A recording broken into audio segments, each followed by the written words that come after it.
today to Adeeba's dissertation defense. And her dissertation is titled, it's a long title to tell you the gravitas of this work that she's been doing. And the title is Sankofa Praxis, an Africentric meta theory of Sankofa and Jegnaship as a reclamation of Africentric episteme, psychology, spiritness, and personhood, a scholarly personal narrative of cultural retrieval, alignment, and actualization. And my name is May Elowar, and I have the great honor of being the chair of Adeeba's dissertation committee. I'm a core faculty member at the California Institute of Integral Studies, and I teach in the Transformative Inquiry Department. And I'm so thrilled to be on this committee because my own sort of passion in academia is to decolonize research methods and look for liberatory ways and liberatory scholarship. And so it's been a great honor to work with Adeeba. And it's also my honor to introduce the two other committee members on Adeeba's dissertation. And Dr. Denise Boston, where's Denise? Myra is Denise. There you are, Dr. Denise Boston, who is a senior scholar with a focus on race and gender in leadership and organizational life. And Denise Boston was the former Dean of Diversity and Inclusion right here at CIS. She's a professor, author, equity strategist, and trainer, and senior associate at the Kiev Life Academy. Denise, it's been great working with you and seeing you again. We miss you at CIS. Oh, I miss everyone too, and it's been an honor to really work with this wonderful dissertation team. What a wonderful team! Thank you, and it's also my honor to introduce Dr. Ethiopia Jackson. If we can spotlight Dr. Ethiopia. I'm here. My apologies. My camera is not accessible as I'm on this app right now, but I'm here. So Dr. Jackson is the president of the Association of Black Psychologists, Inc., and also the co-chair for the Department of Humanistic and Clinical Psychology at Saybrook University. Dr. Jackson is a clinical psychologist specializing in child, adolescent, and family therapy in the context of complex trauma, and serves as the member at large for APA Division 32, Society for Humanistic Psychology. She's focused on promoting culturally centered health and well-being, psychospiritual wellness practices from an evidence-informed bio-psychosocial cultural spiritual model. Additionally, she's a long-standing trainer and presenter on issues such as multiculturalism, social justice, cultural equity, and countering the complexities of system racism in the spirit of fostering optimal inclusion, diversity, and equity in diverse settings. So welcome, Dr. Jackson, and thank you so much for being on this committee. Oh, it's my honor. Thank you for the invitation. And I want to echo with Denise has said, this has been a wonderful team to work with, and it represents the goodness of our dear sister Adeeba bringing people together like this. Right. And I also want to recognize that there are many, many notable scholars and elders and wisdom keepers right now in the Zoom space. And I know Adeeba will introduce everyone when she starts presenting her work. And I want a special shout out to the Transformative Inquiry Program, Senior Program Manager, Myra Cortez, who makes all this possible. Thank you, Myra, for all your support and guidance today. And last but not least, it's my honor to acknowledge that the hard work and the long hours that Adeeba has put into her research and to her scholarship. And it's all driven by this desire and love to contribute to her community. And this degree today is situated in the Transformative Studies Department at CIS. And I just want to say a little bit that this program is inquiry driven and it's transdisciplinary. And therefore Adeeba's research and scholarship is inquiry driven. It's driven by her desire to support psychospiritual wellness for African ascendant people. And it's transdisciplinary as it draws upon a variety of fields and disciplines, including psychology. So Adeeba will start us off today by presenting her research, and this will be followed by a question and answer session and discussion with the committee members. And by 12:30, the committee will go into a breakout session on Zoom to confer. At that time, the space will be open up for public discussion. And before 1 p.m., the committee will come back into the main room to inform Adeeba of their decision. And so Adeeba, it's my honor and it's my privilege to give you the floor here so you can tell us about your amazing research and findings. So Adeeba, it's all yours. Yay, thank you, May. Uh-huh. So before I begin, there are 3 folks who I saw come on screen that I must acknowledge. So I'll begin by acknowledging my Baba, my godfather, Dr. Michael Ochosi. And so if you can spotlight him, that would be wonderful. And I would ask that, and he automatically did it as soon as he came on screen. I asked for his blessings this day. And so Baba, if you can just say a couple of words of blessings. Ashe Adeeba Omo Ire Mi. That means a godchild of great Ire, or godchild of great blessings. I wish you the best today in your defense, and I know that you will perform quite well. It has been a long road, but it has also been a road of fruitful ashe and development for you. So I'm looking forward to hearing from you and hearing from the other participants. So with that, I turn it back to you. Buena suerte. Good luck. Hope you Thank enjoy. you, Baba. Okay.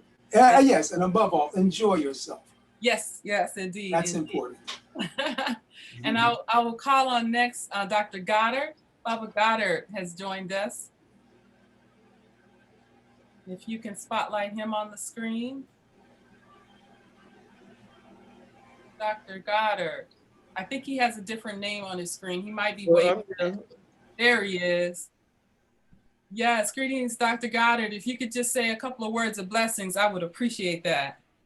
Good morning, everyone, and blessings to you, Adeeba, for fulfilling and coming to the end of this long journey that you have embarked upon to become, as we say, more better, that you have done some excellent work in the past, and that you will continue to do what the Spirit is guiding you to do, which is to be the best that you can be, to fulfill your unlimited potentiality and become the great person that you were born to be. So with that, I give you my blessings and my prayers, and keep in good spirit as you continue on this journey. Ashe, ashe, ashe. Thank you, Dr. Goddard. And Baba Wade Nobles, if you may, rise from your stool and illuminate me this morning. I am absolutely pleased, and in the form of blessings, I need to say that elders are given the authority to bless from the ancestors. And the blessing really is an invocation, because the elder is able to see what is for you and what is coming through you. You are the representation of our elders, and they know that you are manifesting well. I bless you, and I'm looking forward to hearing your excellence in your illumination. Ashe. Thank you, Baba. Asheo. All right. So do I have the ability to share my screen? I do. And I'm going to hit full screen. If I hit play, it won't move unless I touch it. So May has already offered the name of my dissertation, but I'm going to do that once again so that you all can actually see it.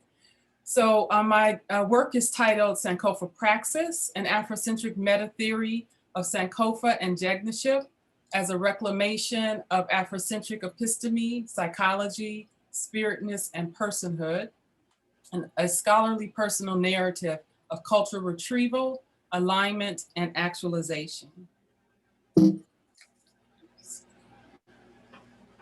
And so as always that we do in our tradition as African Ascended people is we open, as we have already begun, with honoring our ancestors and the pouring of libation. And so I'm actually going to step out of the room. Our consecrated family altar is in the next room, and I'm going to join my husband in there as we do our libation. So I'll be back in just a moment. So Myra, if you can spotlight Dwayne's screen, that would be good.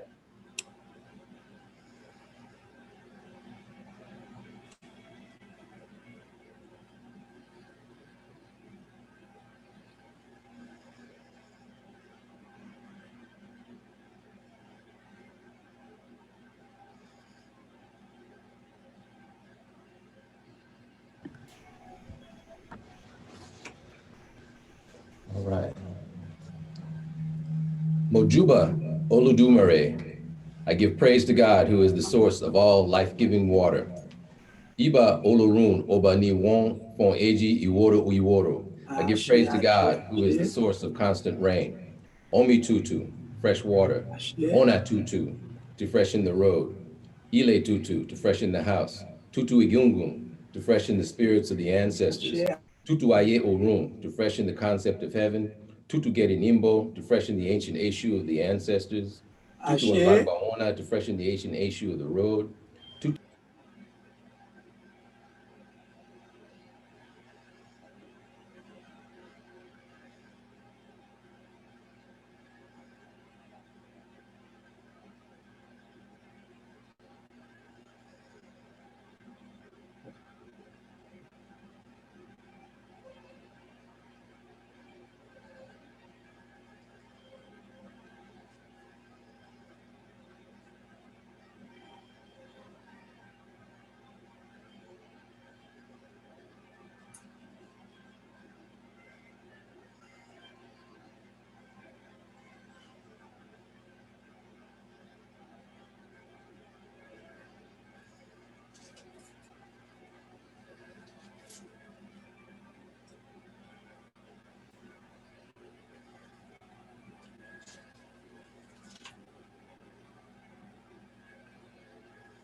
Dwayne, could you please unmute?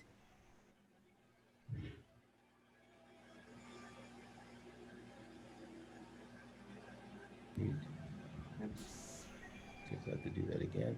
There we go. Okay. Okay. So we salute the ancestors. Iba Orunmila, Baba Irewa. I salute only heaven knows will be saved, our father of good fortune. Iba She Otun Oshi Iwajo Ui Ehin. I salute Orisha on my right, left, in front, and behind. Mojuba Gobo Iolosha. I salute the mothering priestesses of the Orisha tradition. Mojuba Gobo Babalosha. I salute the fathering priests of the Orisha tradition. Iba Oluwo Ara Orun. I salute the chief priestesses who have passed on to heaven. Mojuba Anya Bio Shun, Baba Iremi, the Egun Ara Orun, the father of good fortune and heavenly ancestor. Mojuba Yeye, I salute the mother figure. Mojuba Odi Ilu, Baba Inle Iremi, Egun Ara Orun, my grandfather of good fortune, heavenly ancestor.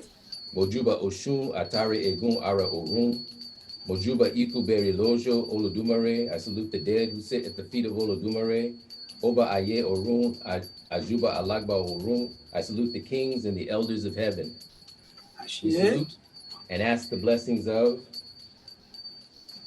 My ancestors, John Henry Owens, Ibaye Orun, Eguni Bertha Reo, Osley Owens, Ibaye Orun, Eguni Rosalie Reo, Owens Sublet, Ibaye Orun, Eguni Reo, Arena Brown, Ibaye Orun, Eguni James E. Reo, Brown, Ibaye Orun, Madeline Chick Vassar, Ibaye Orun, Aunt Pearlie Allen, Ibaye Orun, Aunt Shirley Carruthers, Eguni Ibaye Reo, Orun, and my sister Paula Quails, Ibaye Orun. Ashe, because you are here. Orisha Ati Egungun Awa Oni Kasha. Gods and ancestors, we recite the names of the gods. Orisha Ati Egungun Awa Oni Fe. Gods and ancestors, we give love. Ashe, Orisha Ati Egungun Awa Oni Oje. Gods and ancestors, we give food. Orisha Ibaye, Ayewa, we give our world. Irisha Eleshe Egungun at the foot of the ancestors. Ire Eleshe Osha at the foot of the Orisha. And Ashe. We Ire, clear communication, Ire understanding, Ire clarity. we give the blessings of our to our community and the living priests. So we ask the blessings and give blessings from the living priests and priestesses.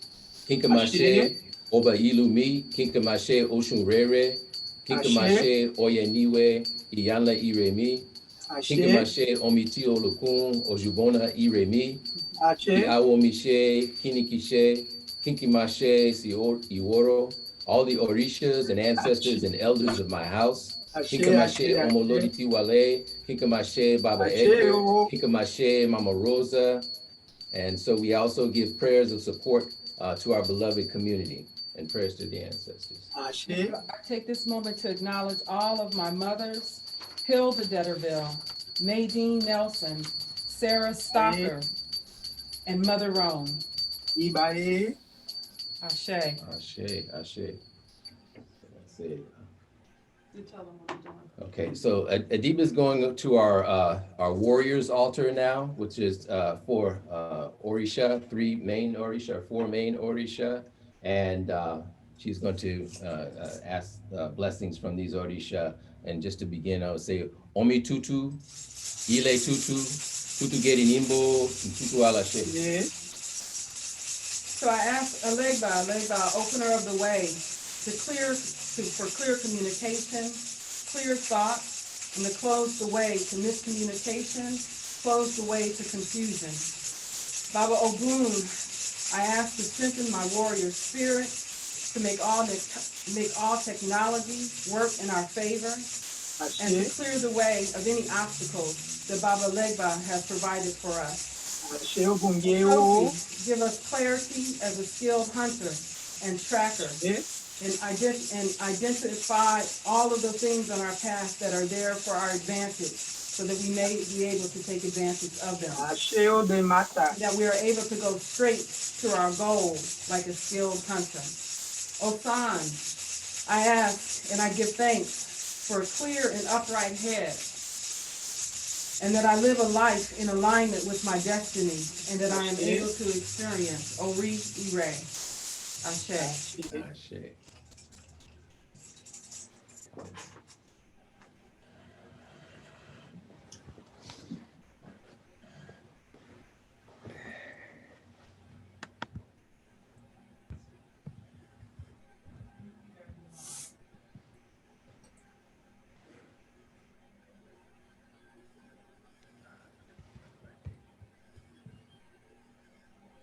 All right, thank you, everyone.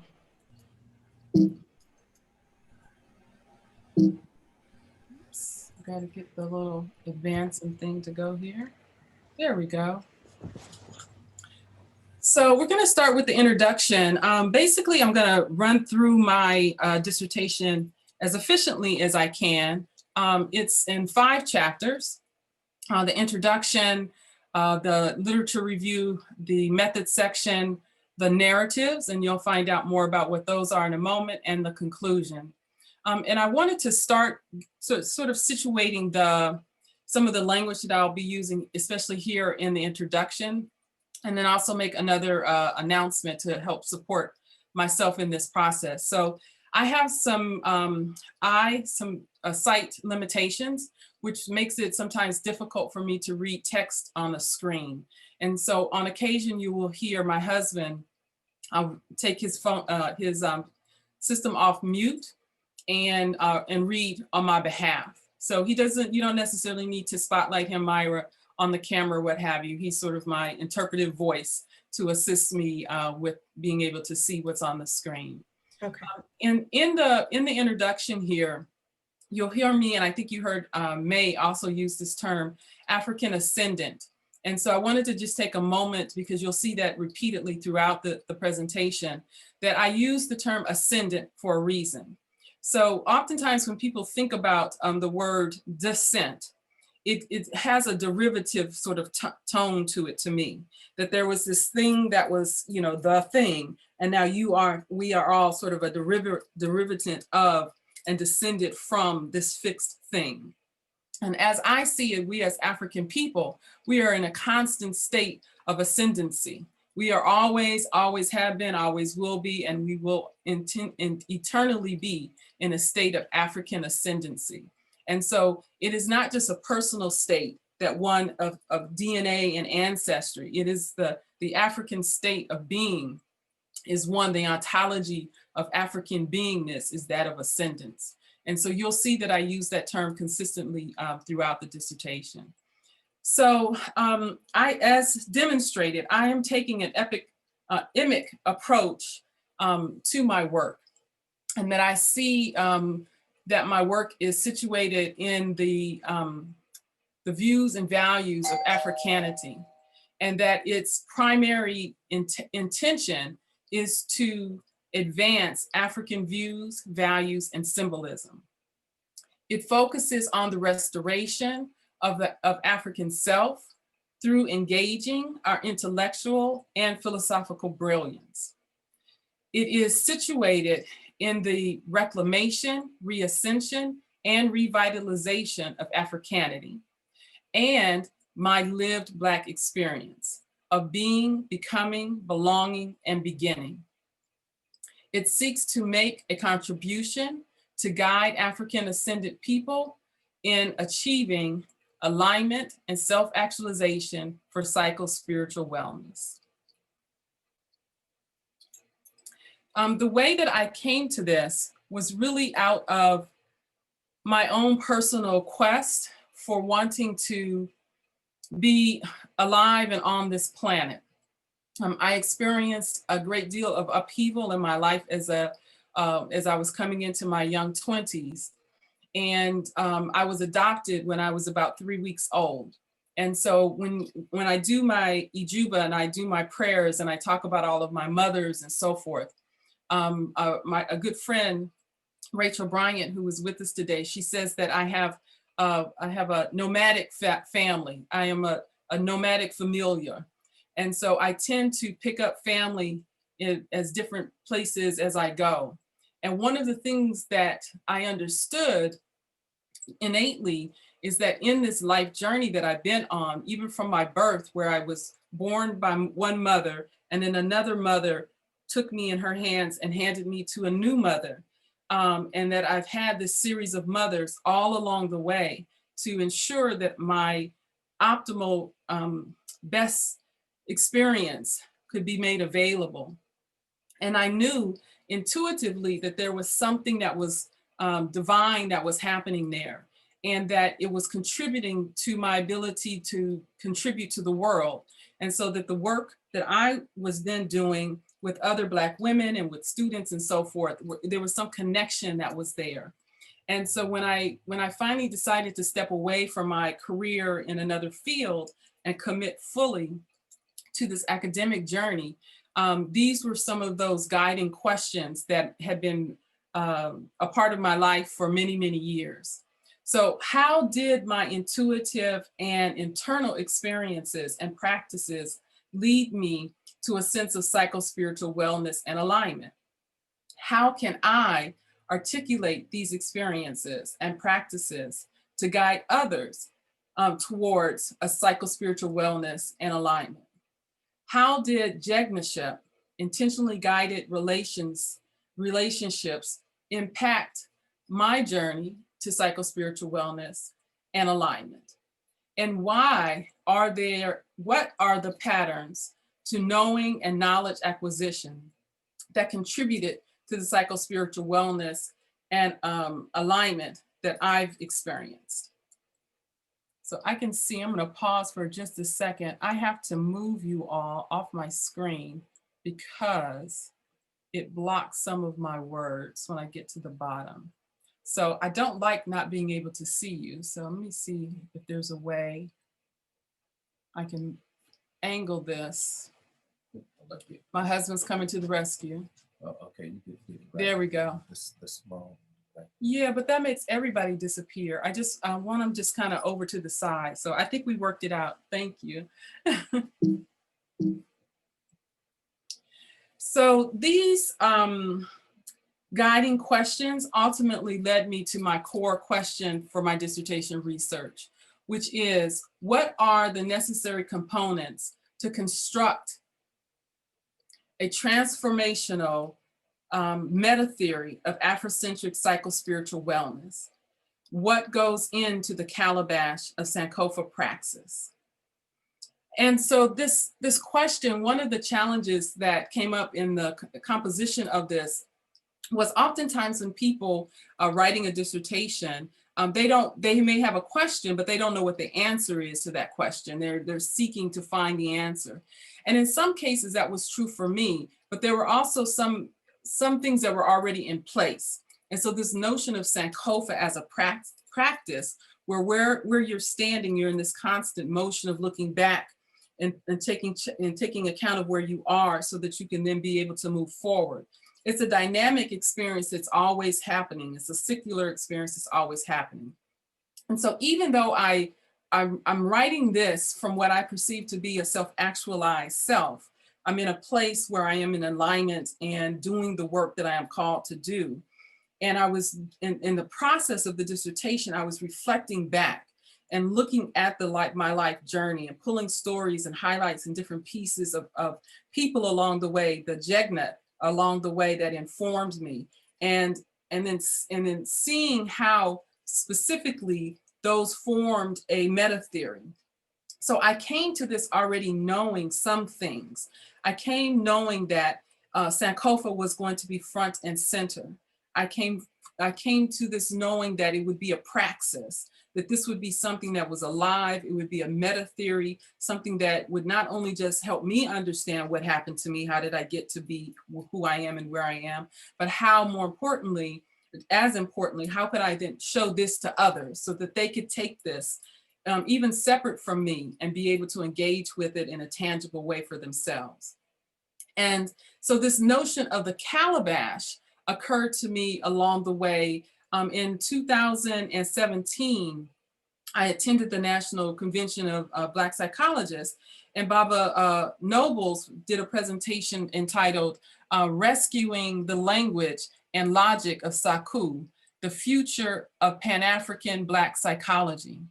And in this presentation, he used multiple images of the calabash, the gourd, and said that it makes a really good emblematic symbol for African epistemy. And Baba Ochosi, Baba Michael, he was one of the first people, this was back in the 90s, where I saw the image of the gourd, of the calabash. In the introduction to his book, he has one around the divine cosmos. And the ontology of Africanness is in the form of the calabash. And so in working with my chair and working with May, and we were talking about this idea around the calabash, it became really central to the full dissertation process. And so this is how we came to this last question: what goes in the calabash of Sankofa Praxis? So Sankofa Praxis, this is what it is. So it is a transformational meta theory which integrates the concepts of Sankofa, a cultural concept used to guide African ascended people in cultural reclamation, Jegnaship, which I define as relational, intentionally guided development, and Afrocentric episteme, psychology, spiritness, and personhood. And so those four concepts are represented by the acronym EPSP. And so you can see in the image to the right of the screen, a graphic representation of a calabash. And on there, you'll see the Sankofa, and you'll see the cyclical dynamic relationship of Jegnaship as it moves in and out and through these various constructs of episteme, psychology, spiritness, and personhood. So Sankofa, I am not going to destroy this wonderful Swahili that is on the screen because I don't do language that well. I'm still working on English, hence the assist from my beautiful language skilled husband with the Yoruba. But in English, it means to go back and fetch that which you have forgotten or may have left behind so that you are able to move forward. And I'm going to have to move you all off my screen just a little bit. So as a conceptual framing, the Sankofa bird represents all four aspects of Sankofa praxis as a meta theory. It includes the reclamation of African episteme, psychospiritual restoration, the recension through knowledge and knowledge production and transfer, cultural revitalization through collective self-actualization. It is also representative of the construction of this dissertation. So as I said, it's the dissertation itself as its structures move from the past to the present to the future and back and forth. And so right now, what we're doing is we're looking at Sankofa praxis, which in a more linear dissertation would probably not be shared until we got to the end. But in this process of Sankofa, it actually is at the beginning because it's in the present.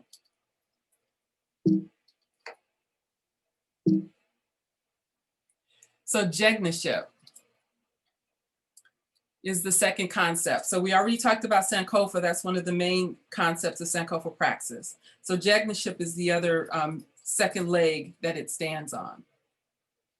I'm just going to leave this on the screen so all of the folk in the picture can go, oh, look at me in the picture. So this is actually a beautiful representation of Jegnaship. This was a photo that was taken at a recent Association of Black Psychologists International Convention. We had just come out of the ballroom at the end of the closing ceremony, and we were blessed to have many of the elders and founders and past presidents of ABSI there, and our beloved Patricia Nunley is good for rounding up folk and taking a picture. So Patricia grabbed everyone, that's her kneeling on the left, and that's Dr. Jackson, my external committee member and the current national president of ABSI in the center. So the three of us knelt down to get in the goodness of this Jegnaship circle that was around us in that moment. So what is Jegnaship? Dwayne, I'm gonna have you read this for me. I can see my eyes are getting tired. All right. Jegnaship is a relational, African-centered, intentionally guided development process for intergenerational knowing and knowledge transfer, which engages in a mutual co-learning approach. The process of Jegnaship takes place in the context of a communal space.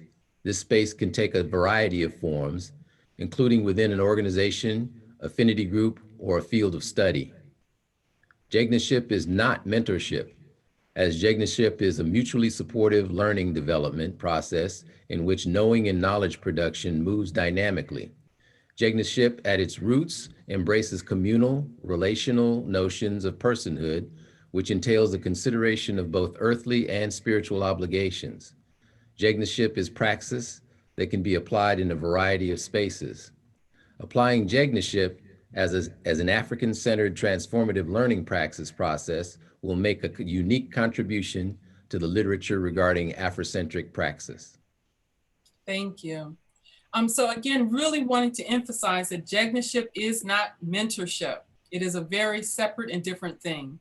Jegnaship is rooted in African constructs, and it was brought to us in a really beautiful, profound way in a community of Jegnas. So Baba Nobles, Dr. Asa Hilliard, and Naeem Akbar all collaborate together in a symbiotic sort of way. And I'm always reminded and impressed by the fact that whenever Dr. Noble speaks, he always talks about that he is never speaking alone, that he is always in commune with his ancestors, and particularly with Asa Hilliard, Dr. Fukiao as ancestors, and his living comrade, Dr. Naeem Akbar. And that it is in that communal space, that dialogue, that Jegnaship dialogue, that many of these notions come forward. And so this concept of Jegna was birthed out of that. And they were seeking as they always have and continue to do, the Africanity in how we do what we do. And so he offered this term, Jegna, as a way forward. And I'll talk a little bit more as we move forward when I get to the limitations aspect of doing the research. So Baba Nobles offered these 6 attributes of a Jegna. So the term itself, I'll just say a little bit about it. It came out of the Abyssinian Ethiopian culture. And it's really rooted in their warrior society. One of the powerful things about that is we all know Ethiopia was never conquered. And so even in that alone, that tells you the power of Jegna and Jegnaship within the Ethiopian culture, that they remained an unconquered society. And so he drew these attributes of a Jegna. 1, been tested in struggle and battle. 2, demonstrated extraordinary and unusual fearlessness. 3, shown determination and courage in protecting their people, land, and culture. 4, showed diligence and dedication to our people. 5, exceptionally high quality work.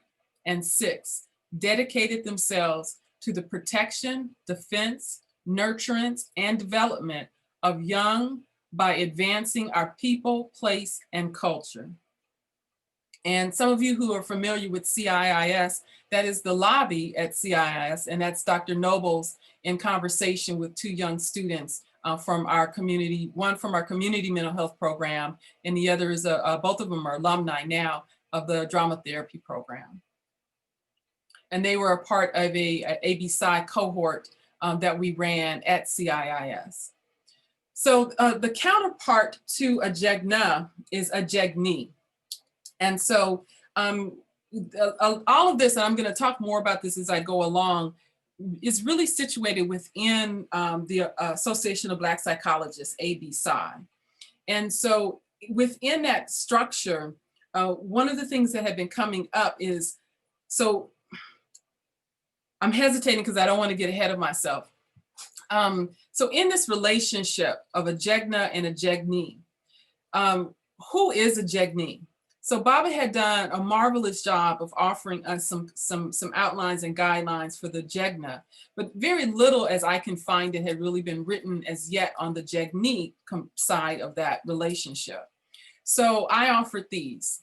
A Jegni is a developing scholar who seeks the guidance of a Jegna, is respected as such, as a developing scholar, is one who is on the path of knowing and knowledge, and is in the process of developing themselves into a Jegna by modeling what they're witnessing. And I specifically wanted to highlight is respected as a developing scholar. One of the challenges that I've witnessed, especially in most traditional university settings and even within other environments, is that young people who are students oftentimes can fall into being treated as children as opposed to developing scholars. And so it's really important that, and this again is one of these, really important factors, is that this is a mutual learning experience, and that both are walking the path together. And I'll never forget an experience that I had with Bob, and he's heard me tell this story before, that early on when I was just starting my research, I had an opportunity. My husband actually says, "Go talk to Dr. Nobles. He can help you. You love his work, and his office is right there in West Oakland, and you see him all the time at the chapter meetings. Just go tell him what you're doing." And I was terrified. I was like, "Oh no, I can't ask. Are you kidding me? No." So I finally got up the courage to go to the Institute for Black Family Life, the Advancement of Black Family Life and Culture. I go in and I'm all like, "Dr. Nobles, it's nice to talk to you. I'm doing this work, and I would love to get some insight from you about it." And he was so happy and so excited. He says, "Oh, yes. Come on and sit on the couch with me." And he just started talking, and I'm just sitting there terrified, like, oh my God, I am sitting on the couch with Wade Nobles, who I have every book that he's ever thought about reading, and he is talking to me. And so he says whatever he says. I don't even know what he says because I was all in my own head. And so I said, thank you, Baba, and I left. I did not come back for weeks. And so eventually I told him this, that I was just so overwhelmed. And he says, well, that was his loss, that I robbed him. He says, I robbed him of an opportunity to learn. And I had not even thought about it that way. I was so caught up in my own fear that I didn't realize that I was robbing him as a Jegna of an opportunity to learn from me. And so being a Jegni is a very important role. And so one of the pathways that I thought that might be good to help assist someone who is seeking this pathway of being a Jegni is to tap into our deep knowledge and understanding of from the ancient Kemetic mystery systems of the neophyte who would advance to priesthood. And so in the book Stolen Legacy, there's a whole section about the stages of development that one would go through. So they are control of thought, control of action, steadfastness to purpose, identification with high ideals and moral value and standards, evidence of a mission in life or a profession, evidence of a call to spiritual order, or profession, freedom from resentment, faith in the ability of the master to teach, faith in their ability to learn, and preparedness for initiation. And I translate that to becoming a Jegna themselves. And so I'm not going to go into too much detail because I know I have a lot more slides but I want to just give one example from this. So control of thought. So in that encounter that I had with Dr. Nobles, had I had some sense and had some control of thought and not been in a Western mindset, if you will, of hierarchy, of this, this notion of hierarchy and separation, and was in more of my right African mind of community and Ubuntu, I wouldn't have fled. I would have recognized that my elder, that my family member was present for me to be able to share with me so that I can then add wisdom. And so I'm wanting to unpack this more around how we can take this process of deepening and advancing into just being prepared for initiation as a practice for our own development as students and to develop our students. So here are just a few of my Jegnas. So these are some of my Jegnas of my past. This is me as a little 29-year-old in San Diego. This is Dr. Judy Sandeo and Dr. Tamil Porter. May Dr. Tamil Porter rest well with the honored ancestors. This is Dr. Starla Lewis, Dr. Carol Waymans. So these are all members of the San Diego chapter of the Association of Black Psychologists. These are my current Jegna. This is who is on deck right now. So we have May Alawar, Dr. Ethiopia Jackson, Denise Boston, and Baba Wade. And then these are some of my Jegnis. I was blessed through CIIS to have the ability to take a group of Black students to 2 ABSI conventions. So this is a group that I took I think we were in Vegas for this year and we were in DC for this year. So some of the limitations and delimitations of doing a study that covers such a wide breadth of things, because I'm looking at Sankofa, I'm looking at Jegnaship, I'm looking at Afrocentric episteme, psychology, Spirit-Ness, and the notion of personhood. So one of the first limitations that I came across was around Jegnaship. So not very much has been written on Jegnaship. Baba has 1 or 2 pieces that he's written over the decades, and there's some things that you can find on the internet. I know that Dr. Hilliard has an organization that was an outgrowth of his work, but in terms of doing a scholarly research in a journal, there's very little that is written in that way around Jegnaship. There's also some challenges that have happened and continue to happen, but are getting much better within the Association of Black Psychologists, which is where this term and this practice is really birthed. I was blessed to have a copy of the 1999 Psych Discourse, which is the internal newsletter for the association.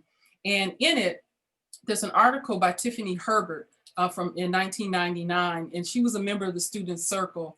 And she laments the fact that she had a conversation, a personal communication with Dr. Nobles, and he had shared with her this idea around Jegna and Jegnaship as a practice that AB Psi could engage with, and that the professionals were pushing back, saying, why do we need to do that? What's wrong with mentor and mentorship? And so in the article, she notes that, just because you meet with a student and you, have phone calls with them once a month, that this does not make him or her a Jegna. And that to be a Jegna, and then she lists those same 6 pieces. It's a heart-to-heart relationship that entails a commitment, humility, and love, is what Tiffany Herbert wrote in 1999. And so what stood out to me from that is that even then, in 1999, she had the same conversation that I had just a couple of days ago with Dr. Nobles. What is this thing called Jegnaship? What is this thing called Jegna? How do we operationalize it within the Association of Black Psychologists? And so recently, we've been on a number of different panels together. Dr. Robinson invited us at FAMU to participate on a panel on Jegnaship. And one of the things that came out was the notion that of how we frame it, that to be a Jegna is not a noun. It is not a thing that you be. It is an action. It is a verb. Jegnaship is not a thing that is a fixed thing. You're actually Jegna-ing, that it is a live, dynamic process that is always in motion and growing. And so the challenge right now is to continue that conversation and to have more literature, more serious investigation around the notion of Jegnaship within the association, so that we can really have a good grasp of what this is and engage it in practice. A couple of the delimitations in my dissertation, these are things that I don't really spend that much time, and I write in this section. I know you all are going to get a copy of my dissertation and read it, so you'll find out more. So anti-essentialism. So I'm, in general, not trying to prove the validity of Afrocentricity. So the dissertation is not wanting to engage in that conversation. And so I touch just briefly in the delimitation section on what anti-essentialism is. I touch on the notion of intersectionality and how it's been shifted as something that is anti-Afrocentricity or anti-that. And this new emerging concept called Afro Pessimism. The author of this and the creator of this theory and approach just won I believe it was a National Book Award or American Book Award. And so Afro Pessimism is this notion that Blackness exists in response to whiteness, and it's a very complicated thing. I write about it in the dissertation. I'm not gonna unpack it here and now. I also don't spend a lot of time on multiculturalism. In the dissertation, I note how Dr. Karinga reframes multiculturalism in a way in which it's a little bit more accessible and not as watered down of an approach. And so, so I do touch on multiculturalism, but it is through the lens of how it's defined through Dr. Karinga's work. And then lastly, transgenerational trauma. So things like complex trauma, post-traumatic slave syndrome, any of those notions, I don't really spend very much time looking at the trauma experience. So I acknowledge it, and I quote Dr. Nobles in this section where he talks about how this great disruption occurred in the African journey, and it was the amount of trauma that occurred both in the capture, the degradation on the journey, the continued psychic terror that occurred on the plantation. All of those things are hugely important. And we are a vibrant, powerful people that this disruption does not define. And so, I give homage to and much love and appreciation to those who are doing the work of repair and regeneration from a more trauma-centered approach. But I know for myself that that is not where my work is centered. So my work, however, is centered in these 4 frameworks: Afrocentric Method, African-centered psychology, the notion of consubstantiation, and integral education. Just a second, I'm gonna make sure I have my notes lined up with what I'm looking at. And I do. So I'm gonna do my best to be brief because I know I'm running long here and I got a lot to go. So initially I was gonna go into more detail on Afrocentric Method, but I think Dee, if you could just read that first point and not the bullet point below, but just that first line, that would be great. Okay. Afrocentric is a method where African-rooted epistemology and axiology takes primacy. The following is an overview of the Afrocentric method as outlined by one of its founding theorists, Molefi Asante. Thank you. And so I'm not going to go into each of these. I'll just leave them on the screen for just a moment to let you all just kind of see what you can see.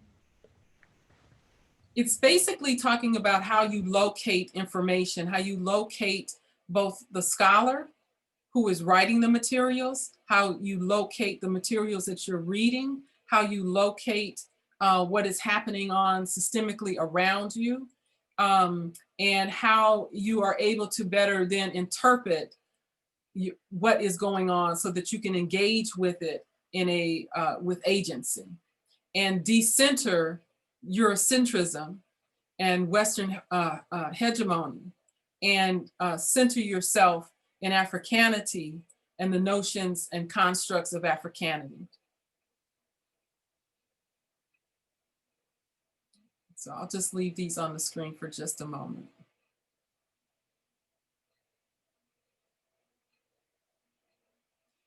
The second framework that my work is situated in is a Black African-centered psychology. And so let's see, I'm gonna try to read this one. So as part of the restoration of spirit, African-centered psychology was developed through a deep examination of a variety of African cultural traditions that inform what it means to be human. African-centered psychology is a testament to the enduring legacy of African ontology and cosmology.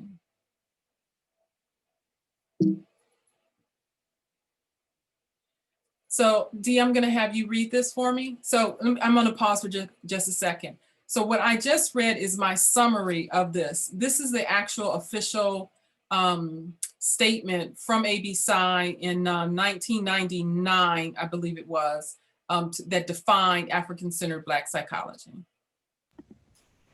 Black African-centered psychology is the dynamic manifestation of unifying African principles, values, and traditions that are reflected within broader Pan-African or transcultural communities. It is the self-conscious centering of psychological analysis and applications in African realities, cultures, and epistemologies. African-centered psychology as a system of thought and action examines the processes that allow for the illumination and liberation of the spirit, relying on the principles of harmony within the universe as a natural order of existence. African-centered psychology recognizes the spirit that permeates everything that is, the notion that everything in the universe is interconnected, the value that the collective is the most salient element of existence, and the idea that communal self-knowledge is the key to mental health.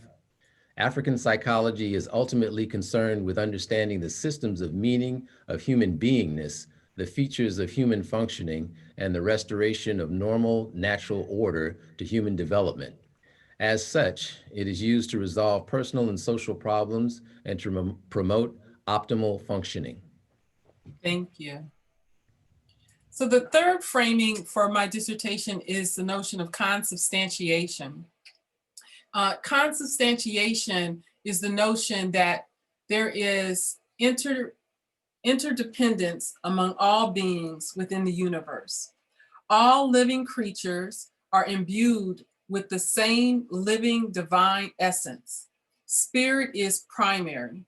This worldview recognizes that because we are all formed from the same essence, spirit, we share a collective identity and a collective responsibility.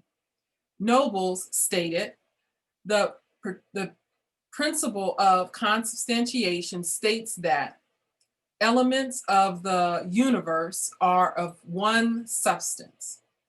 Piper, Mandy, and Rowe posits the notion of consubstantiation as a way to bridge epistemological differences, stating that consubstantiation holds a premise of inclusivity rather than exclusivity.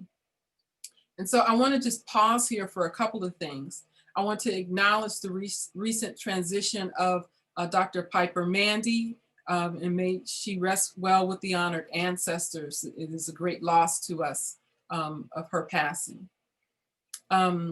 So consubstantiation is core to all that I do. It speaks to this notion of knowing that all is spirit.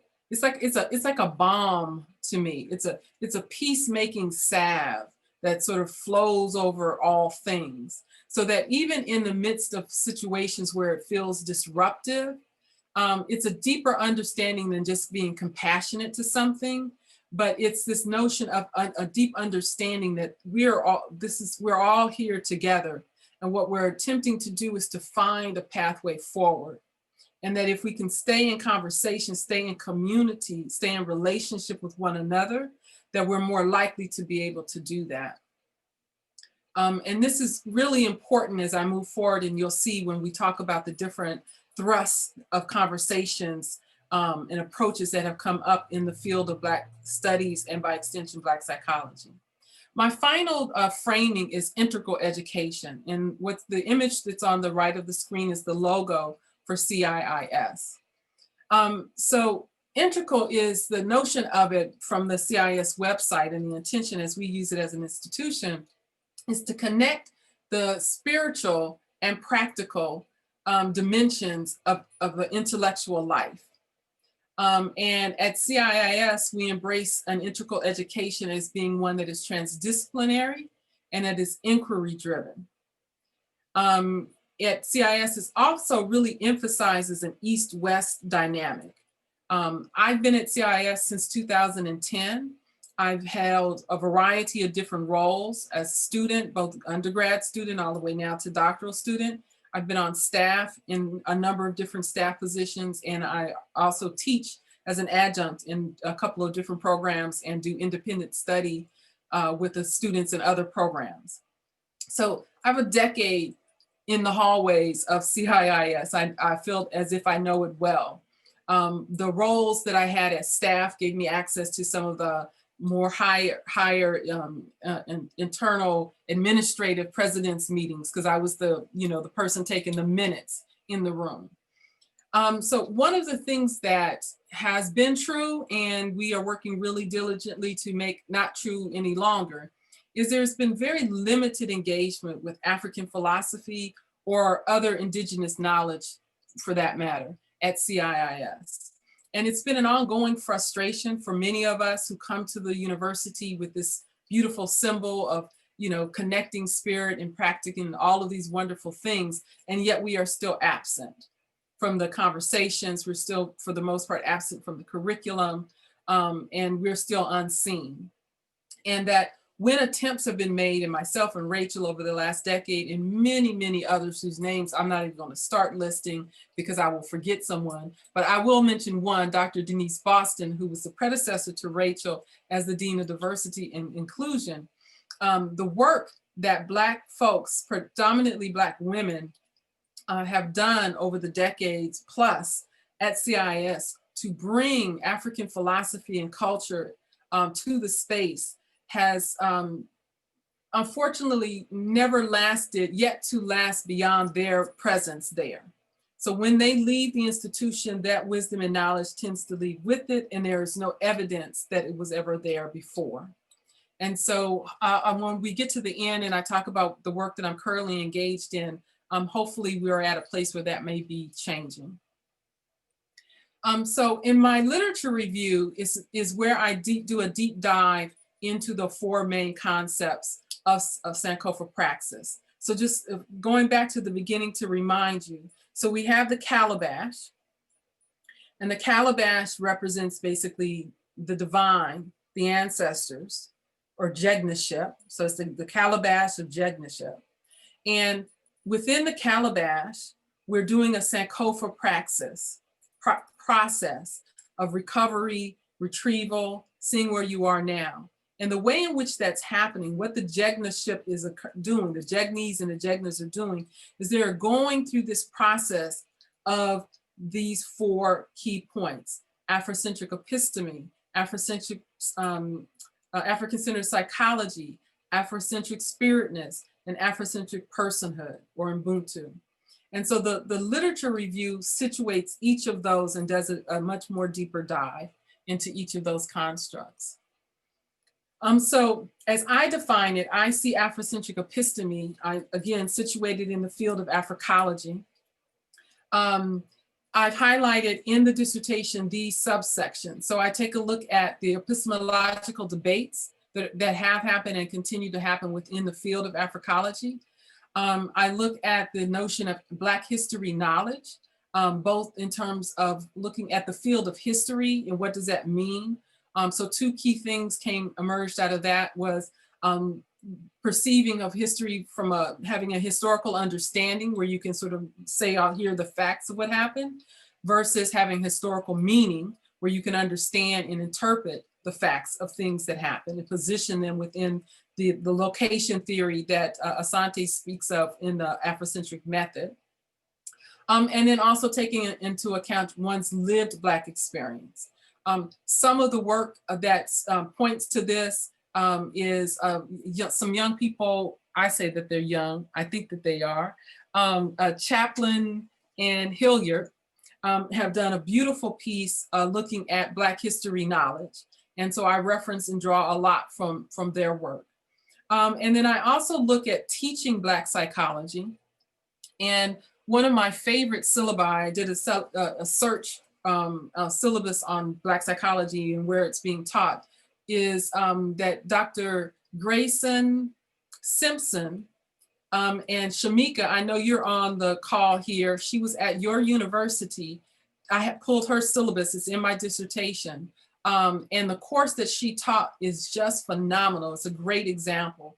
So I'm not gonna delve into it here, but again, get the book, as they say, and you can read more about the details of her syllabi. So as you can see, I have everyone's names listed here to the right. So those are the main authors that I reference as it relates to these subtopics. So I'm going to spend just a brief amount of time talking about the positionality of episteme within Black psychology. So I draw this from mainly three scholars, Piper, Mandy, and Rowe, Dr. Darlene Hine, and Mailana Karinga. Those are the primary three sources that I draw from. And I must mention Banks as well, because that was a precursor to a lot of this work that was then drawn from. So within the field of Black studies or Africology, there are basically four main thrusts or schools or paradigms, depending on how hard you want to, how little consubstantiation you want to do. You can use some different language for it.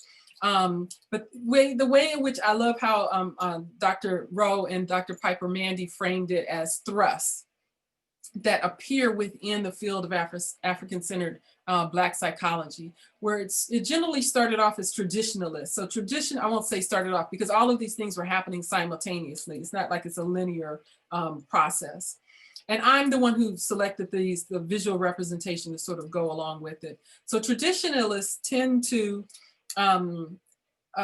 look at the Black experience from America forward. They tend to use terms like slave as opposed to enslavement. It's very much primarily talking to a white audience, explaining Black people to a white audience, and it's very American-centered in its approach. It has value. None of these, again, going back to the notion of consubstantiation, this is not a hierarchy. I am not saying this is good or bad, so don't put that in this as I'm talking. This was very valuable and continues to be very valuable work that goes on. So an example of scholars who tend to take this would be writing, at the time it would have been labeled Negro psychology. Another approach that's taken is reformist. Sometimes they refer to themselves as Black psychologists. They tend to take on, they can be, again, both Black and white scholars themselves as researchers. They are still generally trying to explain the Black experience to white people, but with a little bit more engagement and dialogue with Black folks as well. They challenge the standards that exist to a point, but not too far. And so I don't want to misjudge Dr. William Cross, but I think that he would be okay with me having his name on here as an example. African psychology, in the various texts, some people label them radicalists. And so African-centered psychologists or African psychology, its central philosophical assumption is one that is rooted in Africa, in African experiences.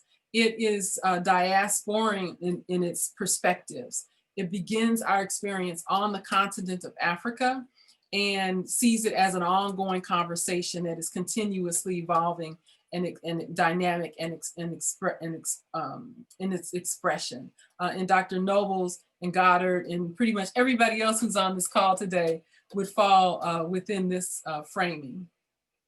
And then related to it is the originists, also radicals, who really look to ancient Africa. And again, Nobles would be a good example of this, but I just put Dr. Akbar's name here for it just as a simple example, where we look and do a lot of work looking at our own classical civilization of ancient Egypt, Nubia, the Akan culture in the Congo and so forth. And we uncover our own Africanity in our own classical civilizations. And then there's a nuanced group, Black feminists and African-centered Black feminists.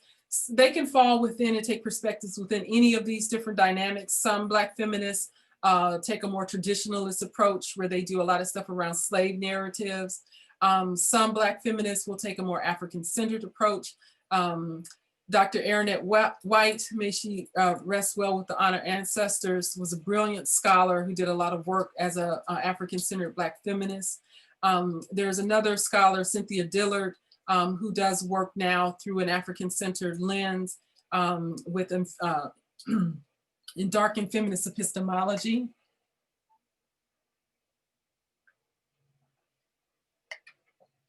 It's her offering. And then there is an emerging field called Black males studies. And Dwayne put this slide together for another presentation that I did. And it's really, really powerful because oftentimes the Black male voice is absent from these conversations. And there are two books that have recently been published that really delve into and form the foundations of this field, this new emerging field of study called Black male studies. And our very own Dr. Siri McDougall is the author of the second book on this subject matter. And I would highly, highly encourage, I had him as a guest speaker for one of my classes, and it was really, really beautiful and profound. So if you aren't familiar with Dr. Siri McDougall's work, and this book in particular, Black Men Studies, I would strongly encourage that you add it to your library. And then the P, so we did episteme. So the P construct is African-centered psychology. And so this definition is a little more, it's sort of the heart of, it pulls out the heart of that much longer one that was read earlier. And so Dee, I see you're back at the desk there. If you can read this one for me. I think you're on mute. Okay. Black psychology, as it is being developed, is the self-conscious centering of psychological analysis and applications in African realities, cultures, and epistemologies. African-centered psychology as a system of thought and action examines the processes that allow for the illumination and liberation of the spirit, relying on the principles of harmony within the universe as a natural order of existence. African psychology is ultimately concerned with understanding the systems of meaning of being human, the features of human functioning, and the restoration of normal, natural order of human development. And so you'll see that I have Black psychology, African-centered psychology in here twice. And the reason for that is, for me, I see it in two ways. I see it as this field of study, this sort of academic field of study that exists. And I see it as a personal practice.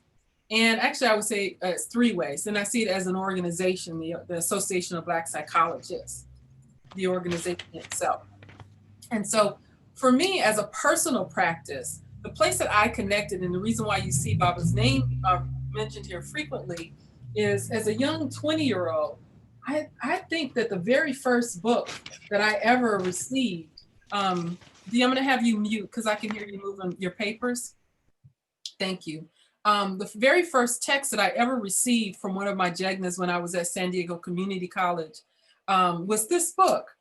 And so all that I know, I won't say all, because I have read other people's books too, but most of what I know about what it means to be African, I learned from reading this book. And I learned from, I can't read that, man. I can't read it. Time concerns, maybe. Okay, you have to tell me because I can't see the words that you're handing me. Okay. So you just have to tell me. Sorry. Yeah. It's time concern. Okay, yeah, you have to just say it because no, I can't read that.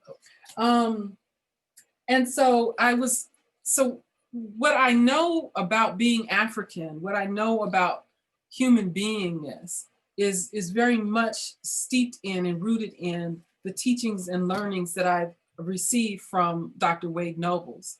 And so when I think about African-centered psychology, I always think about it on those two levels.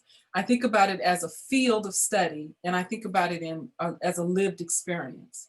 And so that's one of the reasons why it shows up in two places. It both frames my understanding of the world, but it also frames who I be and how I move in the world. And so I got my little notes that I can't read that's telling me to hurry up, so I'm gonna do that. So the seeking the Saku. So in doing this research, when I was thinking about how would I focus my literature review on Black psychology, because Dr. Nobles is such a main person in my life, I thought that I would focus the literature on his work in just a very small, minor way. And so I was blessed that he was generous in his library, and he shared with me his president's report from 1994-95 when he was president of the National Association of Black Psychologists. And it was at that moment, again, bringing these beautiful African-centered African language and concepts to the association, this notion of the Saku, and the understanding and the illumination of the eye, of the soul, of being, and how psychology should be the study of the human spirit or the study of human illumination. And the work that he's been engaged in since the 70s really has been around this notion of seeking the Saku and the Sakujere, which is a term to further Africanize Black psychology. And so it's something that I want to do next and get deep more deeply engaged with and have an understanding of is the Saku. So the third component of the praxis is African Spirit-Ness. And I purposefully don't use the word spirituality. African people see spirit in all things. It is not a separate thing that we do on a particular day of the week or through a particular religious dogma. Spirit-ness is part of our being and becoming and our wholeness as humans. And so for me, again, Ma'at is the best representation of that. And when I started to think about Ma'at, it occurred to me, I was attending the National Council for Black Studies a couple of years ago. And people who know me know that I always say that A.B. Psy saved my life. And when I was at this conference and I was able to hear Dr. Karinga and Tiamoya Karinga speak, it occurred to me that it's not just my experience within A.B. Psy that has informed my sense of self and identity and wellness, but it's very much my relationship to and study under the Jegnaship of Dr. Mailana Karinga. For a time period, I was an active member of the US organization as an US advocate. And as such, I was really blessed to be able to be in private session with other advocates and study his books and learn directly from him.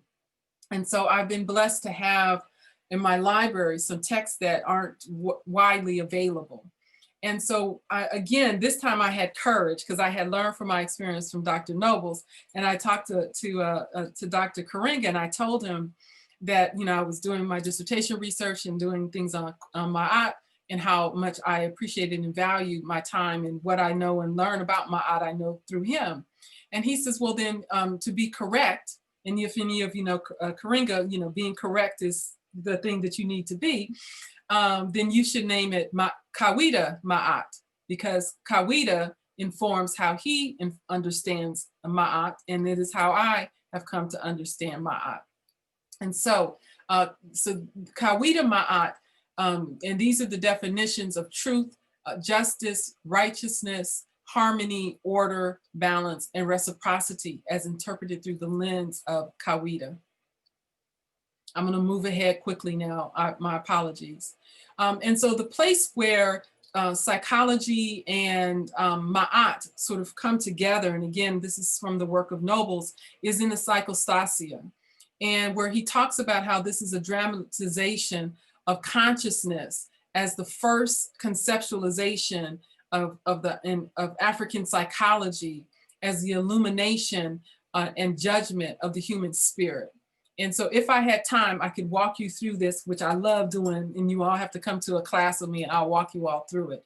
But it talks about how this is the deceased individual is being led to judgment with the scales of Ma'at, that his heart, which is in this Coptic jar, is lighter than the feather of Ma'at, which has a certain number of principles and practices that he's lived his life.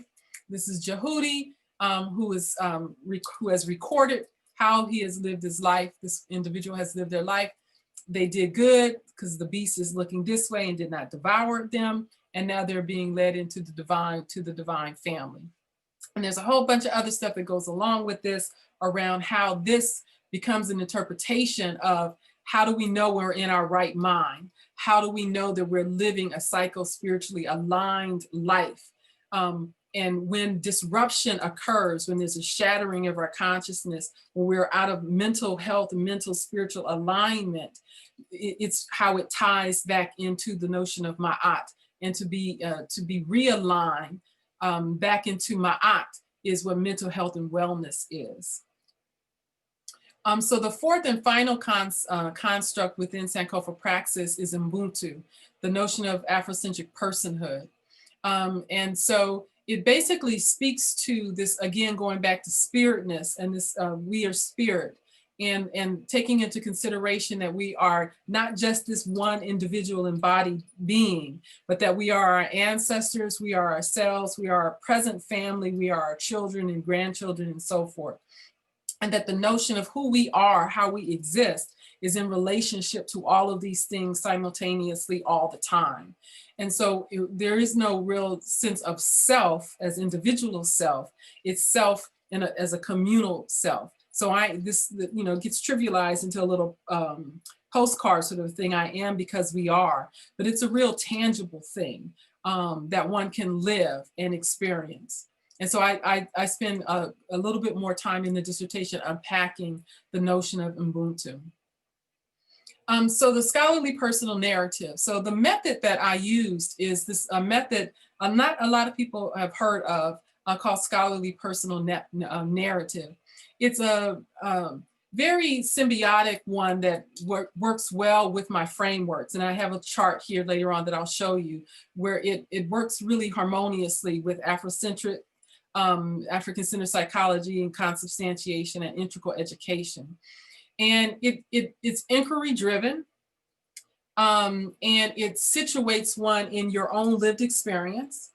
And it really pushes you to write from a very vulnerable space, not from a space of this objective space, this sort of APA sort of limited space where you're over here and the information is subject is out over there. And that they offer a variety of different framings that you keep in mind as you're conducting your research, that you do it with vigor, that you do it based upon your own subjective experiences, that you offer personal testimony. All of those things are ways in which you validate the inquiry. And so in short, they name these pre-search, me-search, research, and we search. So in the case, and the one that I'm going to highlight for the oral defense is me search. So Dee, I'm going to have you read what's not in yellow, but to the right. You need to unmute.